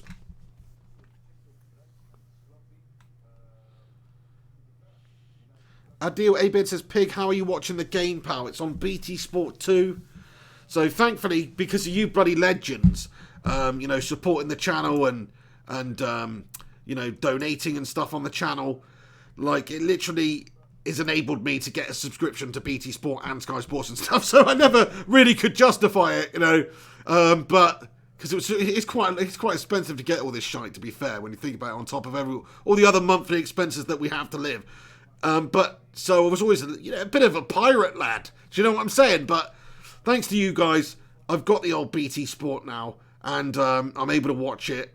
I thought it was bloody going to be live, but it's not because I'm watching it from my Xbox apparently. So yeah, slightly behind. Thank you very much. Dr. Bill, how you doing? Says Lingard is a good player, but his confidence has been completely shot and he won't regain it with Ollie at the helm. I don't rate Ollie. Give him more time, but I still can't see him changing much. I mean, I think he's an okay player, but I certainly don't think he's a United quality player, no matter which manager you had playing him playing for, really. I think he was poor under Jose. I think he'll be poor under the next manager, whoever he plays for, because I just don't think he's that good of a player. But look, to be fair with you, Dr. Bill, like, you're a doctor.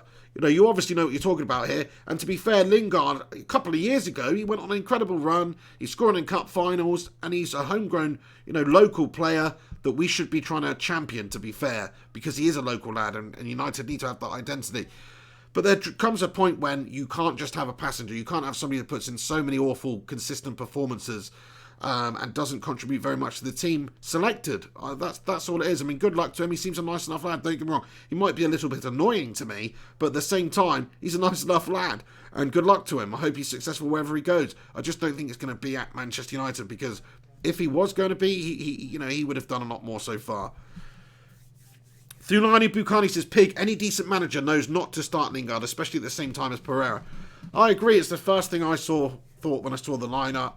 I thought, why the heck are we playing Andreas Pereira and Lingard? I mean, that's way too negative. Lingard shouldn't be anywhere near the starting 11. I mean, I can understand using Andreas Pereira in the Europa League, a game away against Club Brugge, if the rest of your team's pretty strong. But Jesse Lingard, nah, not happy with that. Not happy with that at all.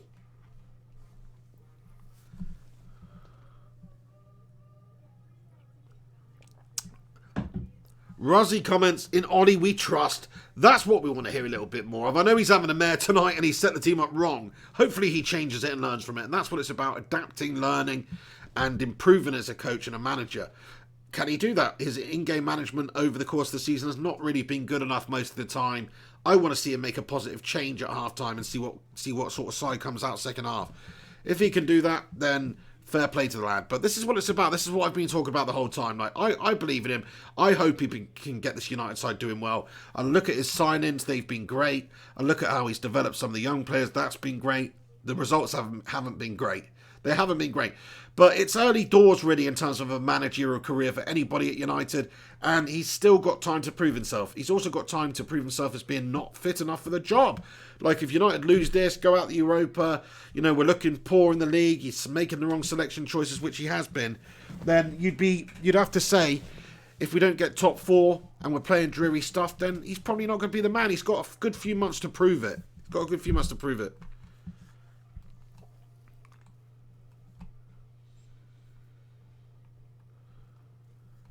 Is there a little bit of spamming going on?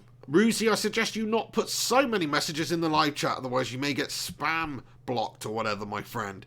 Oh, okay. Alex says he thinks it's a spam bot. Fair play. There you go, then. That's what happens for being a spam bot and getting in there. Yeah, oh yeah, way too many comments on the go there. Way too many comments. I see what you did there, the Rinks. Nice one, Mark Anthony. Yeah, that's the thing. We want to keep this live chat nice and fresh, nice and fun. And it's obviously not great when there's a couple of melters in here who are spamming and stuff like that. But that's why we've got the Terminators like Alex Rudd and Alex Rincon on here to terminate these people out. And we've also going to add Mark Sin, I think, as a moderator as well next time I get the opportunity to do that. I don't think he's in here tonight. Are you around, Mark Sin? If you are, give us a wave. Thanks very much for everybody else who is tuning in. Smash a little like on it at half-time, lads and lasses. We've got a cheeky little PayPal donation, I must say, that's come in at half-time here. And I want to say thank you very much to Ted Zavala. Ted Zavala, it must be. I'm not going to read out the first name, but that's the best first name I've ever heard, by the way.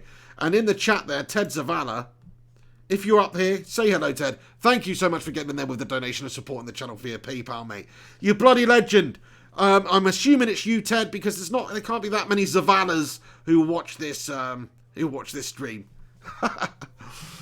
Nice one. Right, yes. Let's have a look at the halftime statistics here then. 65% possession, Man United, 35% Bruges. In the end, we've actually had more shots than them, 6-5, 3 on target to 2 for Bruges. So, yeah, certainly after the goal, United definitely looked a little bit more comfortable. But we've got to improve on that. We've got to grow on that second half. And I hope Ollie does make a positive change. I hope we see the inclusion of Igalo or even Bruno or Fred or somebody else just to change it up a little bit. Take Pereira out. Take Lingard out. That makes perfect sense. Come on, Ole Gunnar Solskjaer. Don't just wait around for us to concede again. The Saint says, let's see Igloo. Absolutely. We all want to see Igloo. We want to see Igalo start. Fasha, I don't know what language you're speaking there, but shout out to you. Incomplete comments, Debbie Elder Clueless. Oh, giving Debbie a bit of bants in here. What's going on, Debs? What are you saying, Debs? What's so controversial? Anyway, Tiago Ferreira, I just want to read this comment out. I missed it a second ago, but Tiago, thank you very much. Says, from a Sporting Lisbon fan who saw every Bruno Fernandes game, Bruno is an amazing player. He's a passionate, intelligent player, has an amazing shot, and his delivery is superb. Please, United fans, give him time.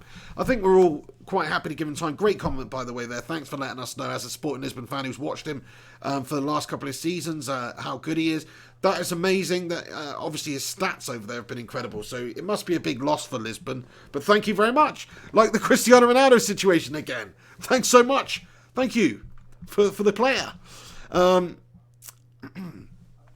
Super chat here from SM and Air, or Smandair. Smandair. Thank you so much. There's no message to go with it, but shout out to you, Smandair, for popping up in here with a super chat. Thanks for getting involved. Shout out to Smandair, ladies and gentlemen, or SM and Air, possibly. I don't know. The Saint says, I call him Igloo, just so you know. I realised it's not his name. I know my missus calls him that as well, to be fair. Right, the second half is about to get underway, lads and lasses. Second half, smash a like on it. Get involved. Subscribe if you're new to the channel. Let us know your thoughts and opinions on it. Remember, there's going to be a post-match show as well, just to talk about it a little bit, which won't go on too long tonight, but please do stick around and get involved for the post-match show as well.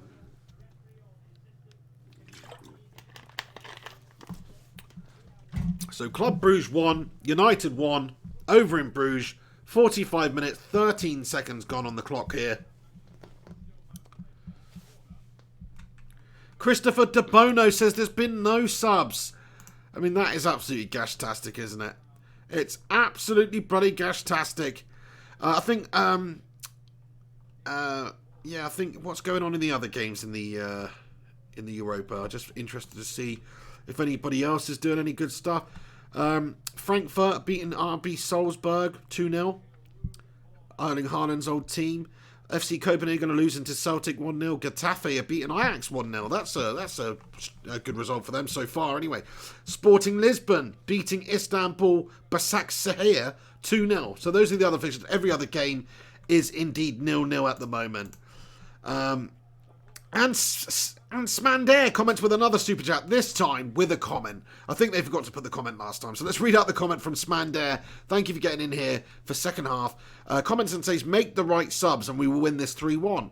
Absolutely. Well, there's been no substitutions at half-time from Manchester United, which I find very annoying, because I just think United's first half performance warranted substitutions and warranted some changes, and we haven't seen that.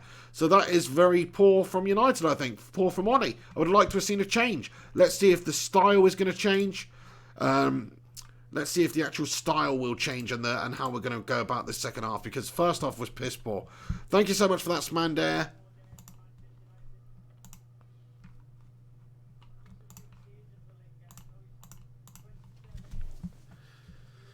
Oh, gash-tastic. Absolutely gash-tastic. By the way, for anybody that doesn't know, I'm going to be doing a bunch more watch-alongs on this channel.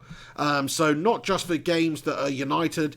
I mean, I would potentially do the Olympiacos Arsenal one later, but I'm not going to, because I want to do my post-match reaction. There's just not enough time really between and stuff. I'd just end up jumping on and doing the second half, wouldn't I? So I'm not going to bother with that tonight, but certainly other fixtures, other big fixtures that are coming up that are not necessarily United related, that have some interest to me, like El Clasicos or big derbies, you know, Old Firm, or, you know, whatever, any sort of big games that there are across the globe in terms of world football. I'm going to be doing some watch-alongs for them. So, yeah, that's something to keep an eye out for. It's not just United matches that we'll be doing watch-alongs for. We covered the 2 games the other night on Tuesday, which was, what was that? Liverpool getting battered by Atletico, getting there, my son. And also the Dortmund versus PSG game, which I was very impressed with Dortmund, how they went about in that game, and Haaland in particular with the couple of goals that he scored. One of them was really good as well. Like, he's such a talent. We missed out on him. Oh, United with a chance! Whipped in from the right, and Jesse Lingard tries to get onto it, but he cannot, and he sees it wide. Let's just have a look at this then. So Dalot in the wide right position puts a fantastic ball into Jesse, and Jesse should be doing better there, you know. Unfortunately, Jesse's just bloody bang average, and he couldn't finish, you know, if he was a yard in front of the goal. Well, he could do that, obviously, that's a bit harsh, but to be fair then, he didn't finish very well at all. He's gash. Adil Abid says, Pig, do a watch-along for Chelsea versus Spurs on Saturday. Absolutely, my friend. I'm going to be doing that. Chelsea versus Spurs. I didn't even know they were playing, but yeah, if they are playing Saturday, I'll do... That's what I mean, the big games that have an effect on us, that impact United, or in just general... Oh, Martial! How did we not score there? Martial down the left. Juan Mata running inside. The pass just to Martial is just picked out in the end. The pass from Martial to Mata is just picked out at the end, and it should have been, absolutely should have been a goal for United. Opportunity missed. The Saint says Dalot needs games. I am quite impressed with what Dalot's done at times. I think he's one for the future. He's not getting a lot of games, so yeah, he does need a game tonight, to be fair. I'm not bothered about us giving Dalot an opportunity. I think that's a fine selection from Ollie. But the problem is the proven gash. The absolute proving gash. Stephen Hayes, how you doing, mate? Get in here.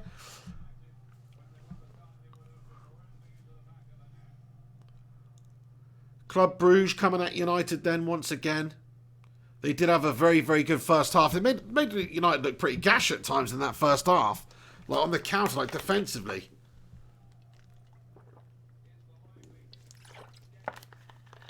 Oh crap, and they're in behind our defence again. Club Brugge! Shot on goal and Romero makes the save. Romero denies Dennis the Menace this time at his near post. And Romero makes the save at his near post once again. So, dodgy stuff. They completely undone us. Luke Shaw. Dodgy bit of defending by Luke Shaw. Allows the man to go. Dennis gets away. It's a good shot. It's going into the direction of the goal. It's going in the net. And Romero saves it. It's a good save from Romero there at his near post. Just having another look at this opportunity. Mata. I'll tell you what. Mata. Great bit of play by Mata to give it to Martial and feed him with the ball. But then Martial, the return pass from Martial was poor. Mata made the perfect run as well inside. And he could have just given it back to him, but it was a poor return pass in the end. That should have been a goal for Juan Mata there, to be fair. But Martial screwed it up. But there you go. It does happen sometimes. And Matt Rush says Shaw caught napping. Yeah, Shaw caught napping at the back there again. I think you're going to see that a fair bit. I mean, he's not a true centre-back. He's a very short-ass centre-back, isn't he? And I just think he's not fully equipped to deal with that situation. I know it's a back five, and the three at the back, you see that a lot more often, playing that sort of system. So, yeah, I mean, it's not the end of the world. He can do both, can't he? He can do the sort of wing-back roles when he needs to, when Brandon's advanced or whatever. He could also do the defensive duties, but I don't think he's great at either. Lindelof on the ball then.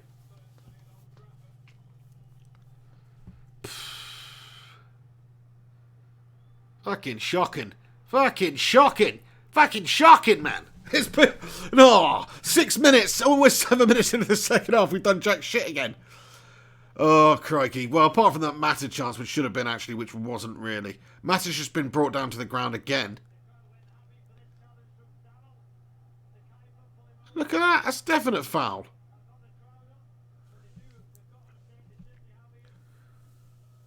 Robert Ingram says Lingard needs to go to Salford City. I don't know if they'd have him, to be fair.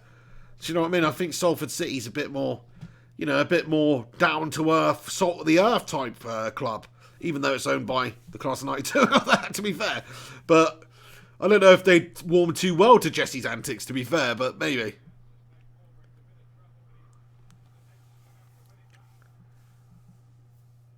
Ian T, how are you doing, Ian? And it says, for F's sake, got stuck in traffic going to the shops and missed the first half. Well, just to give you an update, Ian T, and for anybody else that's joining in, first of all, thanks for stopping by, Ian, and everybody. Do smash a cheeky little like on this video if you're tuning in. But also, just to give you an update, United's first half performance, pretty poor, really. Ollie's selection, I think, was poor. Jesse Lingard starting, Pereira starting, not really happening for us. Not much fluidity, creativity going on there. Poor performance. Bruno on the bench, Igalo on the bench, Fred on the bench. Some options that we could have had out there not used, and we've struggled with it. Bruges got the lead early on. Poor bit of United defending, very bad indeed. And then United managed to get back into it with Anthony Martial capitalising on just a sheer mistake by Bruges, passing it into the path of Martial from a throw-in. No good play from United actually led to the goal. Martial just did a great bit of individual skill to get it and take it forward and finish it. So that's how we're back into the game. Just to give you an update, it's not been great. We were hoping for some changes at half-time, but so far there's been no changes at half-time in terms of personnel out there on the pitch, and United are still struggling. But we do have an away goal. We just got to make sure we don't lose this game, I suppose. Gary Wells says, never ever play that wooden top again. It's time for him to go. We're talking about Jesse Lingard here. I think it's absolutely time for him to go. Yeah, he's pretty useless. Redeemer Jesus, how you doing, Redeemer? Comments, good evening, Pig. Good evening to you too. Thank you so much for getting in here. Not sure if I've seen you commenting before. If I have, I apologise, but thank you very much for getting in here. Shout out to you. Nice to have you in here. And that goes for anybody else who's new or just watching, who's not really wanting to get in the chat and comment. If you're just tuning in, if you're new to this channel, great to have you on board here on Flying Pig United. Let me know if you are. If you're new here, let me know. Also, let me know, if you've never commented and stuff. I'd love to hear from new people too. So get in the live chat and make yourself known. Here, Snark comments, Bruno on the bench. I guess I'll have to miss his first goal on Sunday. Yeah, I mean, that's the thing. You know, I don't really get not... Well, I guess we're saving them for Watford. That's the idea behind it. I suppose Ole Gunnar Solskjaer had the faith in the team that he's put out tonight that we get the job done against Bruges tonight. That's it, I guess. I mean, you do have to manage fitness, and we do have injury problems at the moment. Mr. TJ Pino, or TJ Peno, thank you very much for getting in here too. Great to see you. Kurt Koenig, thank you, Kurt, for the update in the Europa League scores tonight. Eintracht Frankfurt are beating RB Salzburg 4-0. 4-0 in the Europa League to them now. Crikey. Debbie Elder says Lingard is appalling to watch. I 100% agree with that, Debbie. I mean, come on. I mean, he's dreary. He's absolutely dreary. He offers us nothing, that man. The Saint reckons that Igalo will score if he comes on. I feel that that's probably the case. Adfilling Skills comments Arsenal versus Man United Europa League final. Crikey, imagine that. That would be pretty amazing. What do you reckon of that one, Rudd? I would be absolutely beside myself if that happened. Alex Rincon with the spoiler. What are you doing, Alex? Says Bruno's coming on. Spoiler alert, Alex. You know you are banning people. You thinking you want to put yourself on a timeout, son. No, I'm only joking, mate. That's fine. Thank you very much. It's nice to know that Bruno Fernandes is hopefully coming on the pitch here. We're 56 minutes gone. This second half performance so far has been tepid. So it makes sense to make the change. No, he's our man. He's like on the touchline, Debbie. You know what I mean? She's saying ban him. He's like on the touchline. He's like our man Jeff or whatever on the touchline. He's got the insider knowledge right as soon as it happens there. Pereira takes it towards Bruges' goal. Puts it out over to the other side to Marcia, who keeps it alive.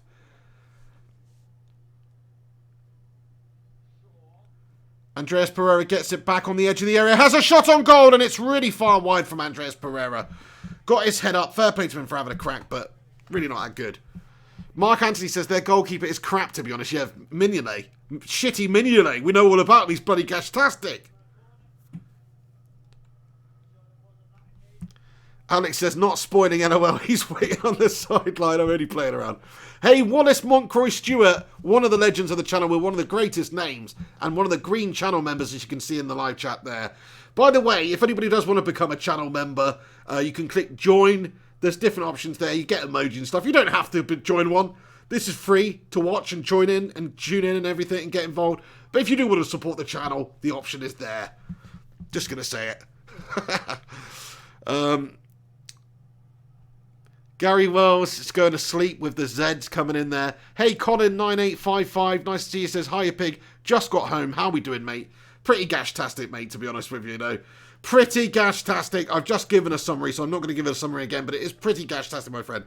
Farn141 says, God, we're crap. Thank you for getting in here, Farn141.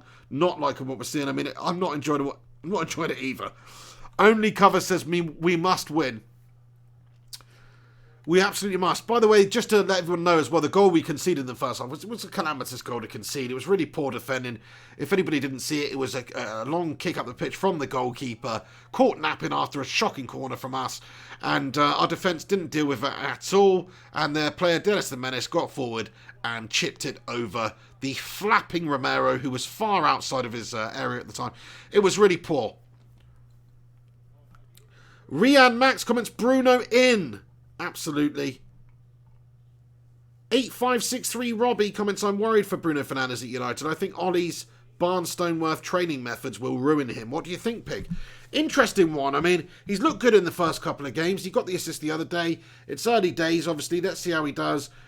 I don't think so. I think Ollie's going to really put a lot of emphasis on Bruno. And Bruno seems like the type of player that wants the ball, wants to impact and influence games. And I think he's going to get that opportunity at United, because we're crying out for that main man in the centre of the park there. Or, you know, that CAM or that number 10 or that creator behind sort of the forward players.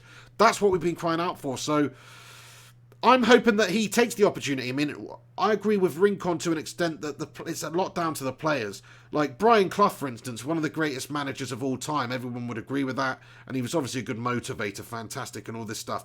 But he needed good players. Like he when he went into different teams and he was successful, he needed a great spine of players. He'd go in with Peter Taylor as assistant and he would buy up all these players for quite big money and get the spine of the team and build a team in a short space of time. And obviously he was a great manager to manage them, but he needed the good players. He couldn't just do it with a bunch of shithouse players. That takes a different type of manager, you know. So I think once we got the pieces to the puzzle, you're going to see a much better Man United with Oli at the wheel. I do think that, but I do want to see a lot more from Bruno Fernandes. Is he come on the pitch yet? Rincon? Let me know. Ian Greenall comments, Martial needs some quality now. Bruno, I fully agree with that. We need to get him some service, don't we?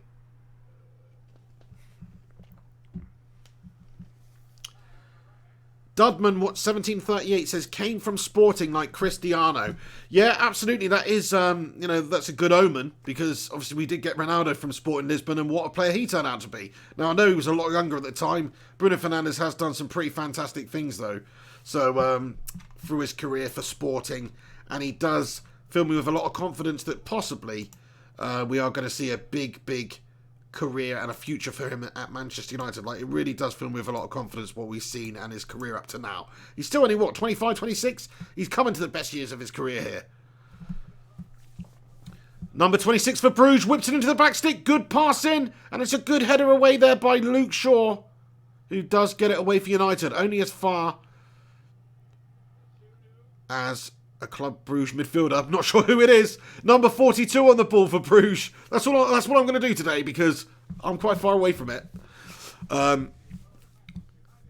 Some of these players, I don't know who the fuck they are also, so that doesn't help. Maybe I should start doing a proper commentary job, like actually researching the opposition's names and stuff before the game. That's what I'm going to do. Anthony Martial then runs onto a ball played forward by Juan Mata just to keep it in, but I think it was a foul there. He was knocked out of play. In the end, the throw-in's gone to United. What are you doing? They're trying to probably take a quick... No, it's a United throw, yeah.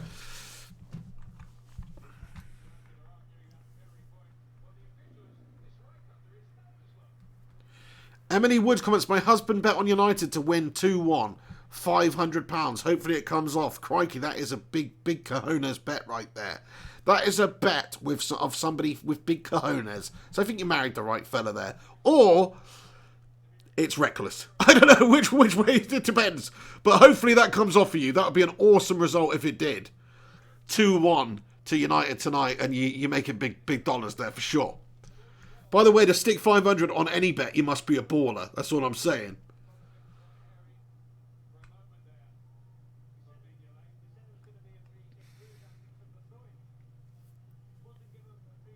Alex, breaking news. What breaking news?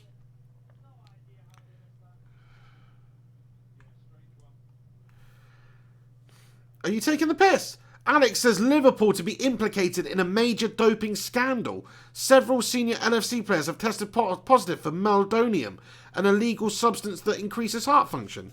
Are you taking the piss out of me here, Rincon? Don't take the piss out of me here, mate. I can't find anything online, mate. Is this a joke? Have I misread it? I'm confused. Wallace Montcroy Stewart says, Mr. Pig, you always say how posh my name is. Wallace is my middle name. My first name is Hillington. God only knows what mother was thinking. Oh, that is fantastic. So your name's actually Hillington Wallace Montcroy Stewart. That is fantastic. That's one of the best names I've ever heard. It's even better than Wallace. I've never even met or seen or heard of anybody called Hillington before. Oh, hello, Hillington. That's a brilliant name. Do you know what I mean? Anyway, that's quality, mate. Thank you for getting in here, Wallace. Alex says it just broke. That is freaking awesome. Well, hopefully, let's see what happens with that. That would be amazing. Imagine if Liverpool got a fine, their league title that they're potentially going to win, but at the end of the season taken away from them. I mean, that's what would happen if they were caught doping. If half of their team were caught doping, it'd be like the Russian scandal in the Olympics, where they're completely banned from Olympic competition for years. It would be like that. So it'd be like, it's like that with the state-funded doping or the state doping. It would be like the state is Liverpool and they're doping their own bloody players.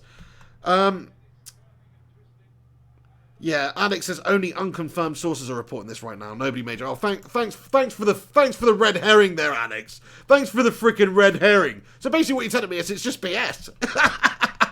So it's not really breaking news, is it? It's breaking news on all the rags, just to sell a bit of freaking... Oh, I don't know. We'll see. Hopefully, the big major, the trusted news outlets, the trusted news outlets do start to... do start to get going with that story. Because if that did turn out to be true, Alex, I know you're just sort of pulling us off here a little bit, aren't you? You're getting our hopes up. You've read something there, but I hope it's true. I do hope it's true. That would be amazing if Liverpool were caught doping and they had to relinquish, their lead and all that good stuff. That would just be the best thing ever. Gungshi's in the house. How's it going, the Gungshinator? Great to see you. Where have you been, Gungshi? He's been sleeping. He says, hi, guys. Just woke up. Late as usual. Well, great that you found your way in here, Gungshi. Thanks for stopping by, mate. You've not missed a great game of football, so don't worry about that. United have been poor. Bruges, I think, up in certainly the first half were the better team. United struggled to contain them on the counter. And also, we were just shy. We couldn't get anything going. We had to rely on literally... a sitter, well not a sitter, but literally a lot of help from Bruges' player who looks a lot like that 16-year-old who plays for Rochdale, or Jimmy Bullard's son. We had to rely on him to throw the ball into the path of Anthony Martial for him to just run onto goal and score. A great take from Anthony Martial, but that's why we're 1-1 at the moment. That's why we're back in the game. It's nothing brilliant that United have done in terms of play. It is a mistake by Bruges, and other than that, they've looked good. But second half, things are a little bit more comfortable for United, but we're still just not getting anything going. We need to make some changes. Ole Gunnar Solskjaer, don't know what he's doing with the selection. And to let you know, Gungshi, the selection from United tonight is all shite. It's been shite. If you think about it, Jesse Lingard's starting. Jesse Lingard is starting. Pereira's starting. Awful. John Bradburn comments, well, according to Teletext, man, you were chasing enough players to field 4 teams. I know that's always the case, isn't it? We're linked with absolutely bloody everybody.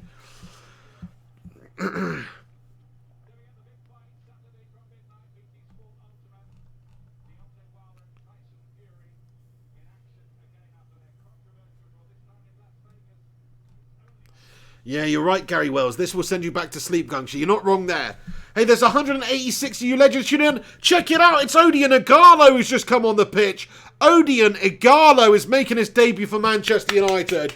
Come on, let's hope he gives us something to watch and be entertained by, like the Odion tonight. You see what I did that? Everybody makes that joke. Anyway, Odion Ighalo is now on the pitch. 67 minutes, 15 seconds gone. Did we make another change? Let's just have a little look. No, Ighalo on for Martial. So Anthony Martial. Good performance from Martial tonight for anybody that's just tuned in or not watched the game. Martial scored a nice goal. Good take from a Bruges error. He also struck the post early on, or late on, sorry, in the first half with a really good opportunity. Good strike from distance, created out of nothing, struck the woodwork. So he's had a good positive influence out there tonight. He's got the goal for us. Good performance from Martial. Unfortunately, most of the other team hasn't really looked up to it tonight.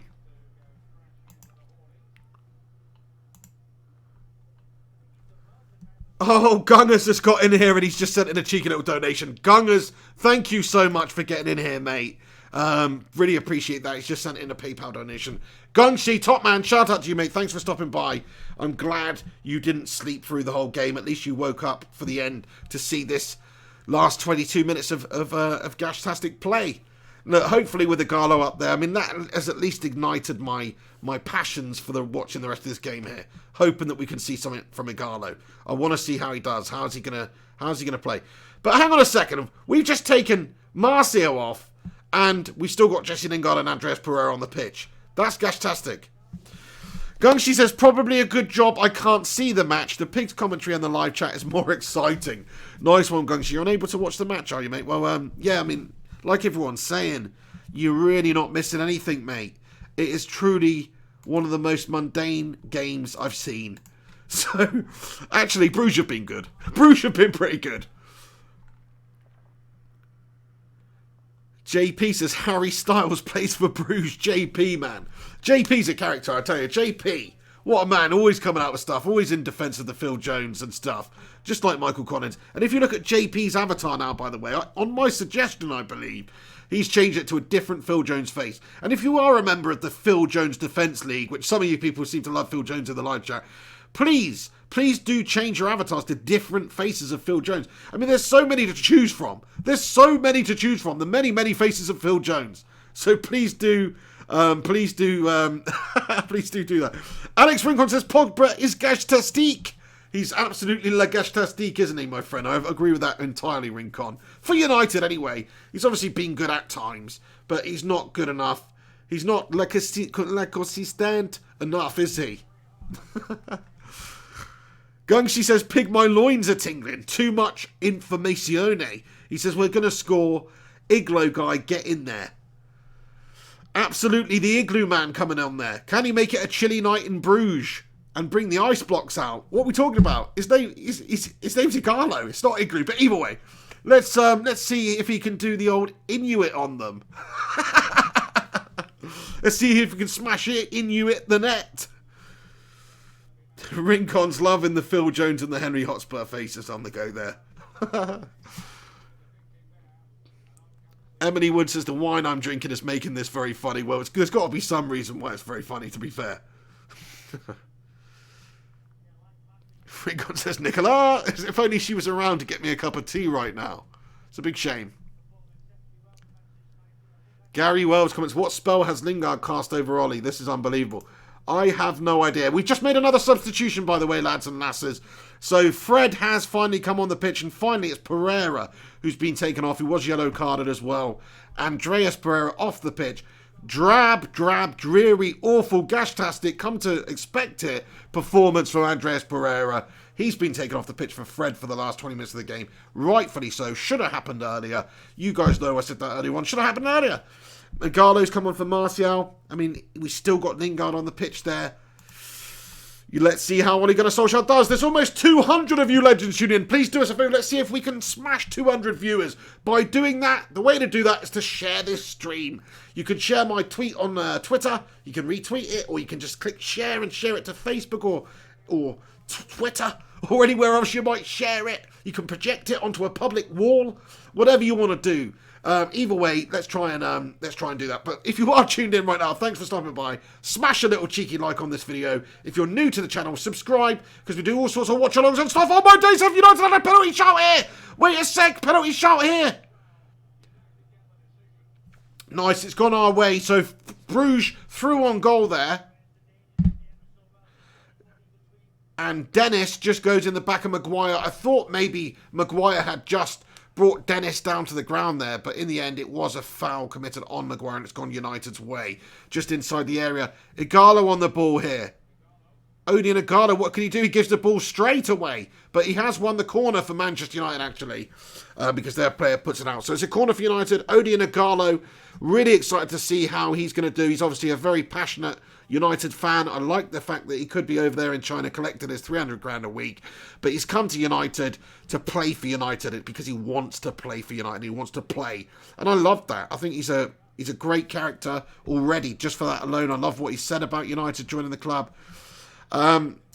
Hey, K Wars comments, fire in my room, Glazers diss soon. Absolutely. Yeah, something like that's definitely coming soon. Thank you very much, K Wars, for your support on the... Do you know what? I have to apologise. I didn't get the fire in my room out for the Chelsea game. I did write most of it and stuff. I was just wearing it with my tooth and stuff. I wasn't... Corner for United. Wait a second. Corner comes in. And it's dealt with here by Bruges, who clear it away. But I didn't have the opportunity to do it. But I'll just do a little bit for you now, shall I? For a laugh. Just the first line or whatever. Oh, no. It's freaking obscene. It's obscene. This is another reason why I need to change it all up, to be fair. But yeah, like so you know Ice Ice Baby by Vanilla Ice. I was gonna do it to that, and it was gonna go stop. Masturbate then, listen. Pig is back with a brand new diss and love to. Get hold of Christine Bleakley. 3 times a week she comes over, twice weekly. Will it ever stop? I don't know. Turn off the lights and give it a blow. To the extreme I wear the bitch like a sandal. Light up the bridge and spray a vag like a vandal. And you can see why I didn't do it anyway, because it needs some work. And it was maybe a little bit too offensive. Oh my days, yeah.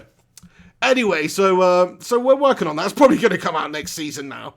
It's probably going to come out next season. Alex says, Pig, we need to do another fire in my room. We absolutely do, Rincon. Rincon is the producer extraordinaire of all the fire in my rooms. We are absolutely going to do that again. But anyway, there's my little rap for you lads and lasses out there tonight. Very, very rude, and I'm sure it offended a couple of you people. So sorry about that, but there you go. It's just a bit of fun. Gas Newton says, yes, Pig, that's hilarious. Marshall says, now you have to do it. Stephen says, I probably would love that. Yeah, I've got to do it. I'm working on it. It's going to be even better because I've pretty much written the whole song. But for the next fixture we play against Chelsea, I don't know if they're still in the cup even. But any time we play Chelsea, it might be obviously going into next season now.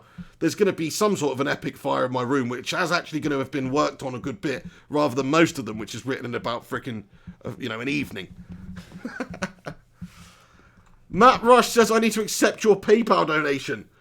Sorry about that. I don't know how I can accept stuff like that, to be fair. But let's have a look. Thank you very much for sending one in, by the way. It's crazy you guys actually do send all this. Hang on, I'll go on my phone. What am I doing? It's funny how you guys always send stuff in like this. So it's crazy. You're a bunch of bloody legends. Oh.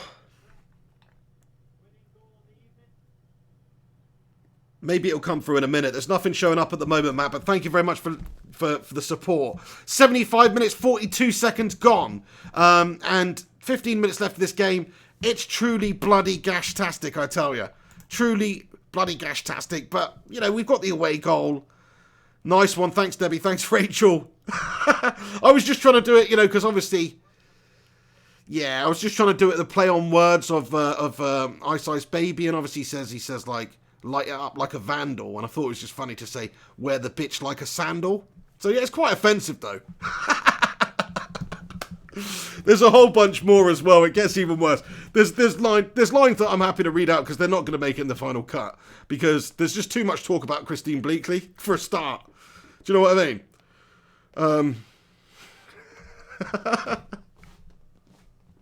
No. I can't put this stuff in it.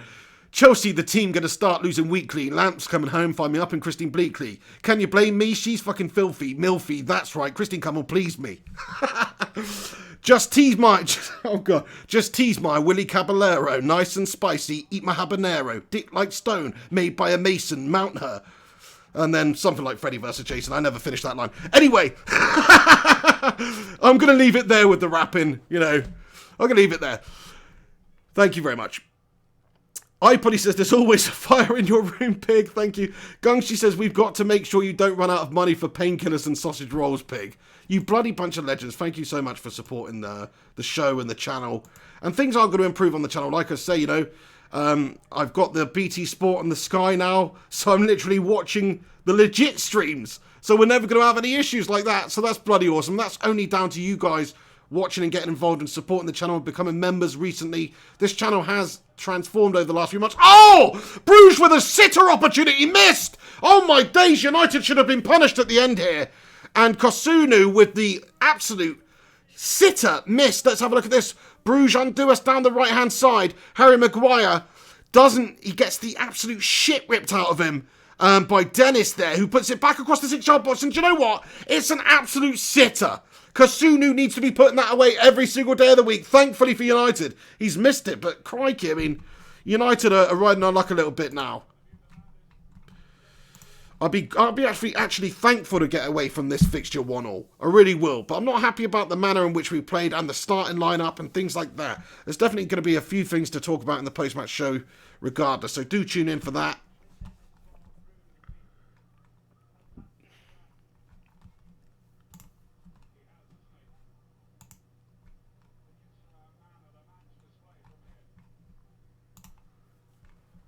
Maguire on the ball at the back for United then.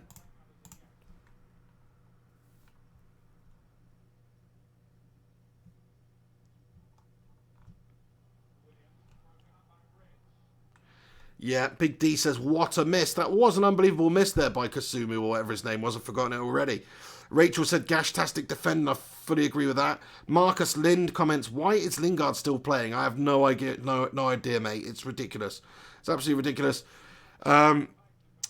iPoddy says Europa League's our standard at the moment. It certainly is. Gary Wells says still crabbing it. Well, Louis van Gaal's watching on in the stands, so that's the reason why. Like I said, he's put the Louis van Gaal crabtastic crab football curse upon Manchester United. He did it when we played AZ Alkmaar. He was in the stands. He gave us that horrible, that horrible vibe. And the same thing's happened today. Hey, Gabriel Mando, thank you very much for the support. He says, keep up the good work, mate. Thanks so much for that, mate. Top man. Top man. Igalo on the ball. Takes it forward for United. Sliding challenge comes in from Brugge's left back, but Igalo manages to get it back. He plays it across to Jesse Lingard. Jesse Lingard buzzing around here. Gives it to Matic. Matic back over to Igalo. Put out of play. Because the fans were booing. Oh, one of their players went down to the ground. I see. I thought they were booing him because he had coronavirus for a second then. I thought that's a bit harsh. Oh, dear.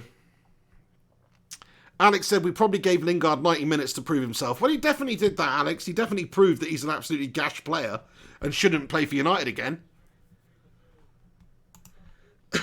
So where's the substitution then? Where's the final substitution from Ole Gunnar Solskjaer? Oh, here it is. Diogo Dalot coming off and Bruno Fernandes comes on the pitch. Bruno Fernandes, he's going to have the last 10 minutes or so in this game here.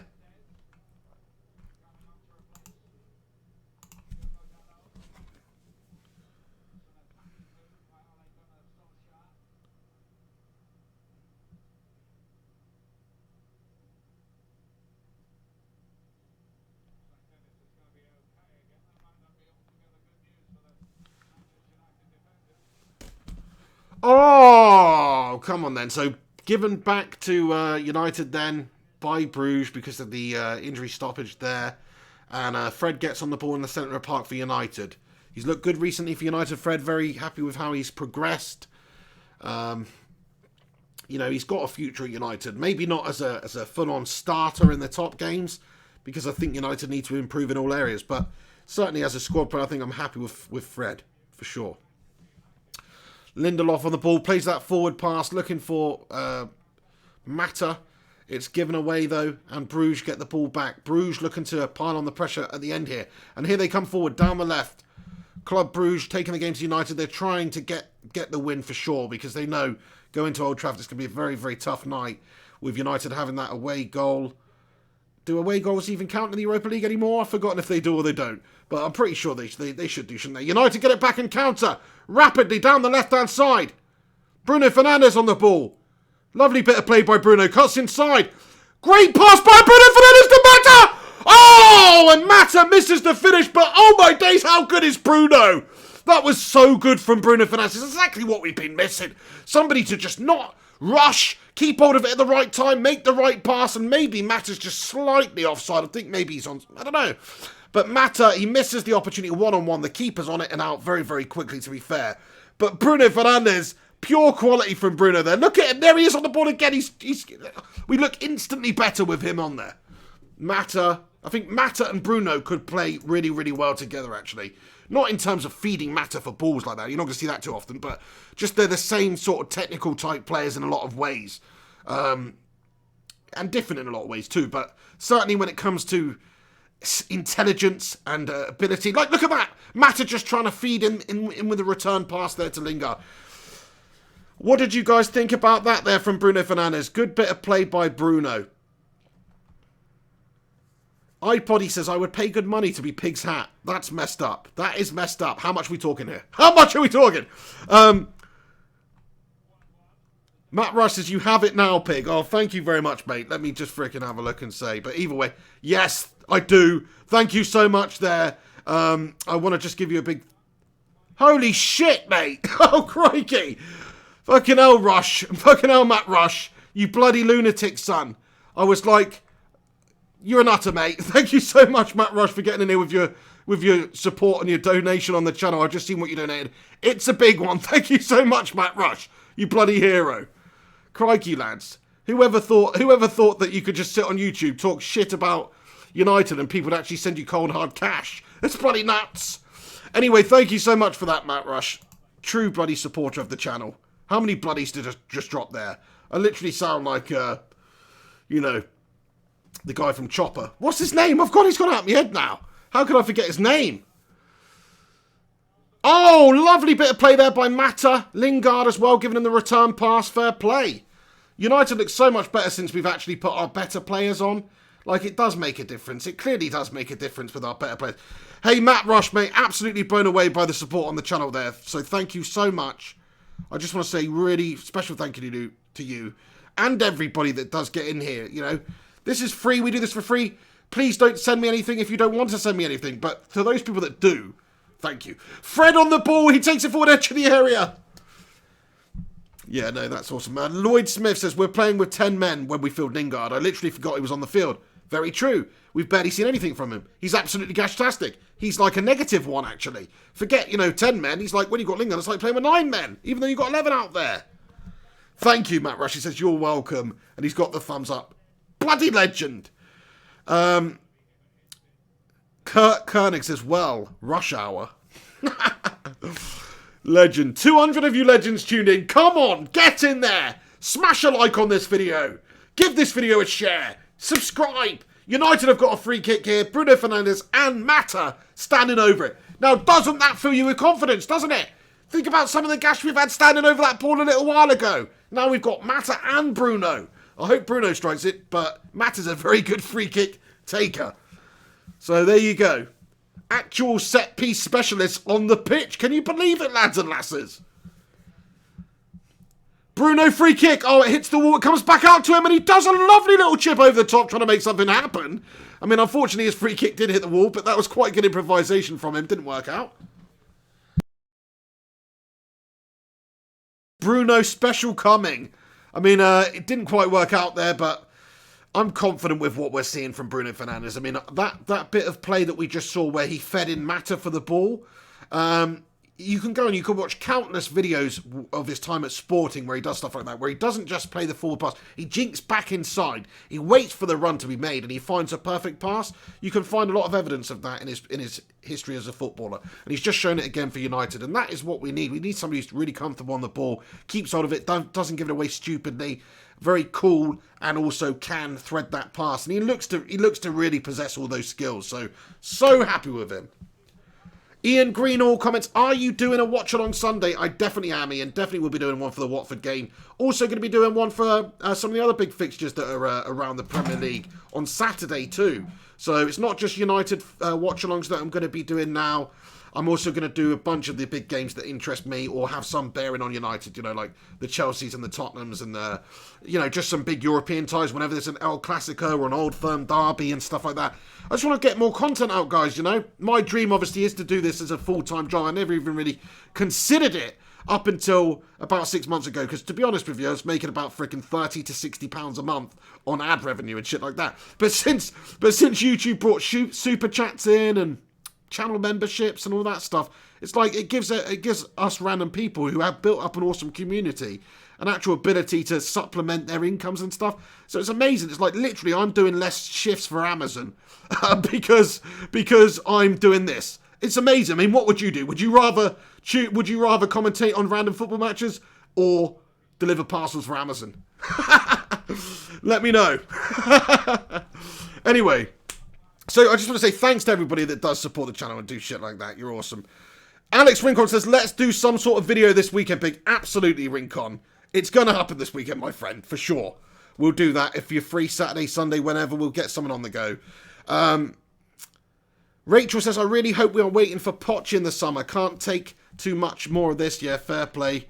I know what you're saying. I mean, it's been a bit dreary, but I personally don't even want Poch. I think if we are going to change manager, I don't want Poch. I think we should get a proven manager. I tell you, I've got a really good manager. Everton. Carlo Ancelotti's proven. He's coming there. He's had an instant effect. He is obviously a very good coach. He's won a lot of stuff. That's who I would have liked to see come in. A big proven manager. Because I don't think Poch, even though he's proven in the league for building teams and done well on a shoestring budget at both Southampton and Tottenham and developed teams, he's still actually not won anything. He still doesn't actually have that winner's record. I think that's quite important. At the moment, him and Ole Gunnar Solskjaer, they're very similar in terms of achievements. I mean, okay, maybe not. Ole's never got a team to the Champions League final or qualified for Champions League football. But in terms of actually winning trophies, who's got the most? I know Ole won one in Norway, so you tell me. Patrick Naranjan says, S the F up, it's 1-1. Two! What does that mean, by the way? You know that Spanish thing, or whatever it is, what Ronaldo says when he scores and he goes, two! What does that actually mean? Does anybody know? I'd love to know.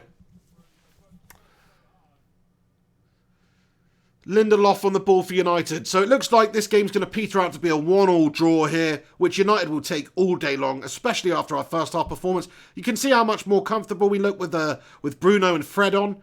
I don't know why Pereira started. I don't know why Lingard started. But either way, you know, I think we look so much better when we put our better players on. It stands to reason, doesn't it?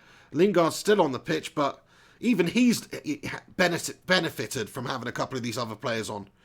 Farn141 comments, Fred is a beast. Gaz Newton says, that's Ronaldo's mangasm. I mean, do you reckon when he's shagging his missus at home and he's about to finish and he finishes and he goes, choo! I don't know, I think he's probably done that at least once. What do you reckon? At least once. Bruno Fernandes on the ball for United. He's going to have a pop, is he? Bruno, he takes it forward! Oh, and it's a block in the end. But I tell you what, he is dangerous, this man. Bruno is dangerous. Just the way he stretched the defence and took it into a really good position there to have a shot. The block was good, but Bruno, man. Bruno's so good on the ball. Ian Greenall says, Bruno brings out the best in Fred. I think you're going to see him bringing out the best in a lot of these players. He seems like such a good player. Alex says, it means yes. It's like yelling out, yeah!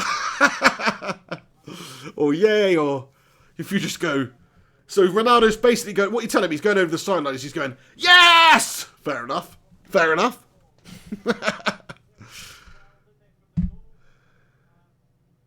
I thought C meant yes. I thought C meant yes, like C.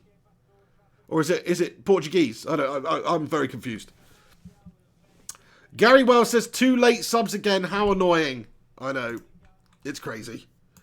Ollie does make some late subs. It is quite an annoyance. I would have liked to have seen the changes made at half-time because, like I say, when we made the subs, we looked so much infinitely better after we got the likes of Pereira off the pitch and replaced him with Fred and also brought Bruno on. I think we looked much better. Gaz Elliott says, wait, you see Ollie smiling after this draw. Well, he's already been having a little bit of banter with the Belgian Ian Holloway, Brugge's manager. The baldy on the sidelines, he's been shining his head and everything. So, yeah, you know, he's that type of guy, though, but... Look, the thing is, this isn't actually a terrible result. Look, I know we should be hoping for a better performance, and it would have been nice to beat them tonight. And he should have set the team up to get the job done, which I don't think he did. I think he's playing his, you know, he's resting people in this game. He's assuming that we can get the job done. And to be fair, 1-1, we've got the away goal, away from home. I mean, look, I'm going to get into it. I think it was a bad setup for this game, but we still can take this to the second leg and really be in a favourable position to win it. And really go for that game. So it's not the end of the world, but it would have been nice to get the win here for sure.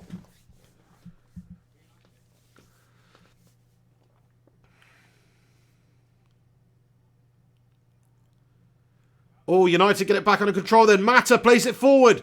Bruno Fernandes is taken down. Oh no, he's down on the ground. Please don't be injured. That would be awful. But no, he's going to get back up. It's a yellow card for Michel, my bell at the end. Michel has just been yellow carded there for a foul on Bruno Fernandes. Very cynical. Bruno Fernandes side down. But what that does mean is United have won a free kick in the last minute of this game. In the last minute of stoppage time, we're 93 minutes in, for potentially Bruno Fernandes to seal that dream, you know, seal that the game with that dream winner for us. Coming on, get the winner, free kick against Mignolet, 50 seconds left, Bruno Fernandes, Juan Mata standing over it. Mata says to Bruno, you have it, son. You have it, son. Come on, Bruno, let's have a little cheeky one. Come on, Bruno, I believe in you, sunshine. I believe that you can do this. We're quite far out. I mean, it's not an easy lane for a free kick here, but it's a nice position. It's reasonably central. Mata and Fernandes standing over it. Come on, Bruno, sunshine.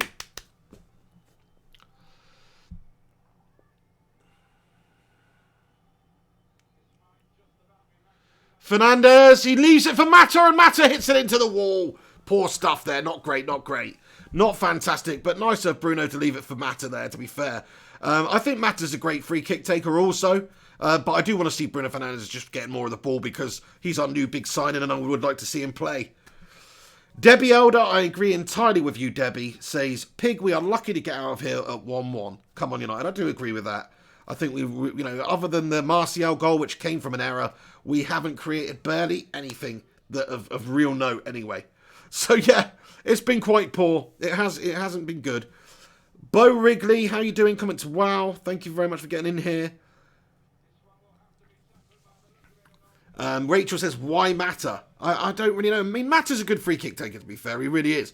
But I think it's just because Bruno had the last one, and he's just gone, you have this one, Juani. You have this one, Juan. But really, I would like to see Bruno take it, yeah. Minion A kicks it up the pitch then. Referee surely going to blow the whistle for the final, for the end of the game here, any moment. Oh, Romero, what are you doing? Sergio Romero just does some silly stuff and it's gone up there for, is it a corner at the end of the, oh no, imagine that. Romero's just done some needless, awful control by the byline, put it out for a corner. And if they score from this corner, it would be an absolute calamity. So, hopefully they don't.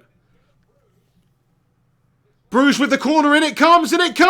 Oh, crikey! Frickin' hell, that had me worried for a second there. And the Belgian Brandon Williams, some 17-year-old lad, got his head on it there.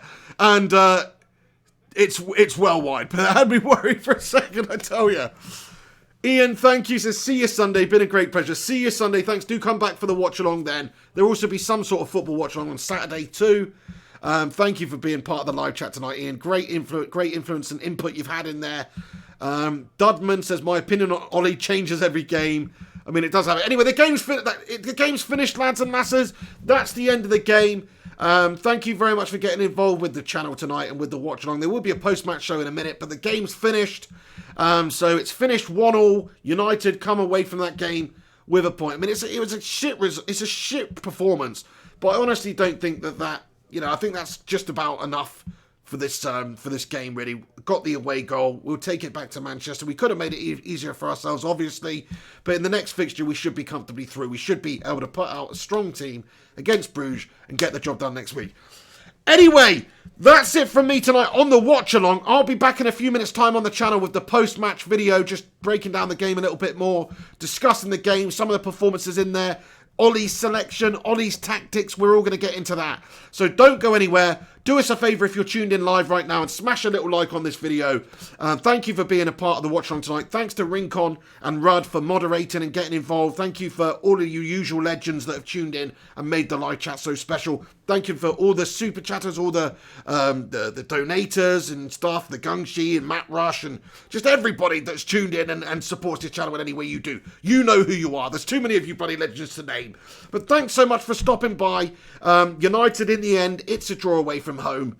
Martial with a good performance to get us back on level terms. Otherwise, we'd be leaving Brugge, most likely with a defeat. So we've got the away goal, some positive to take. Don't go anywhere. You've been watching Flying Pig on Flying Pig United Watch Along. Thanks for stopping by. Like, subscribe, comment. Follow me on social media there at Mr. Flying Pig HD if you're that way inclined. But do come back in a few minutes for the post-match reaction show where we delve in and discuss this result and the performance. See you in a bit. You stay classy. I know that you will. Take it easy. Oh, yeah. Thank you. Awesome watch along tonight, lads and lasses. Thanks for getting in here. Blown away by the support, honestly. And just really enjoy all the live chat and all you people getting in here. Hopefully I replied to your comment. Kevin Short, I don't think I mentioned you. I gave you a shout out, so there's one for you right there. I tried to include everybody, but thanks to all of you for tuning in. Shout out to the Patreon brigade here as well, who support the channel on Patreon. Alex Rudd, Rincon, Ikalul, Matt Norton, Lucinda Green, Robbo, Liam White, Gungshi, Jarvis Cocker, Pete Miller, Wallace Montcroy Stewart, Marshall Graller, The Saint, Steve Johnson, Red Devil United 77, and Sev the Panda. There he is, finally. Thank you so much for everyone who supports the channel in here. You can also get on this list if you want to be a tier 2 channel member as well. But there you go. Anyway, just regardless, thanks for tuning in. Thanks for watching. Like, subscribe, comment. I'll see you soon in a minute. Don't go anywhere. Post-match show coming in a jiffy. Come on, United.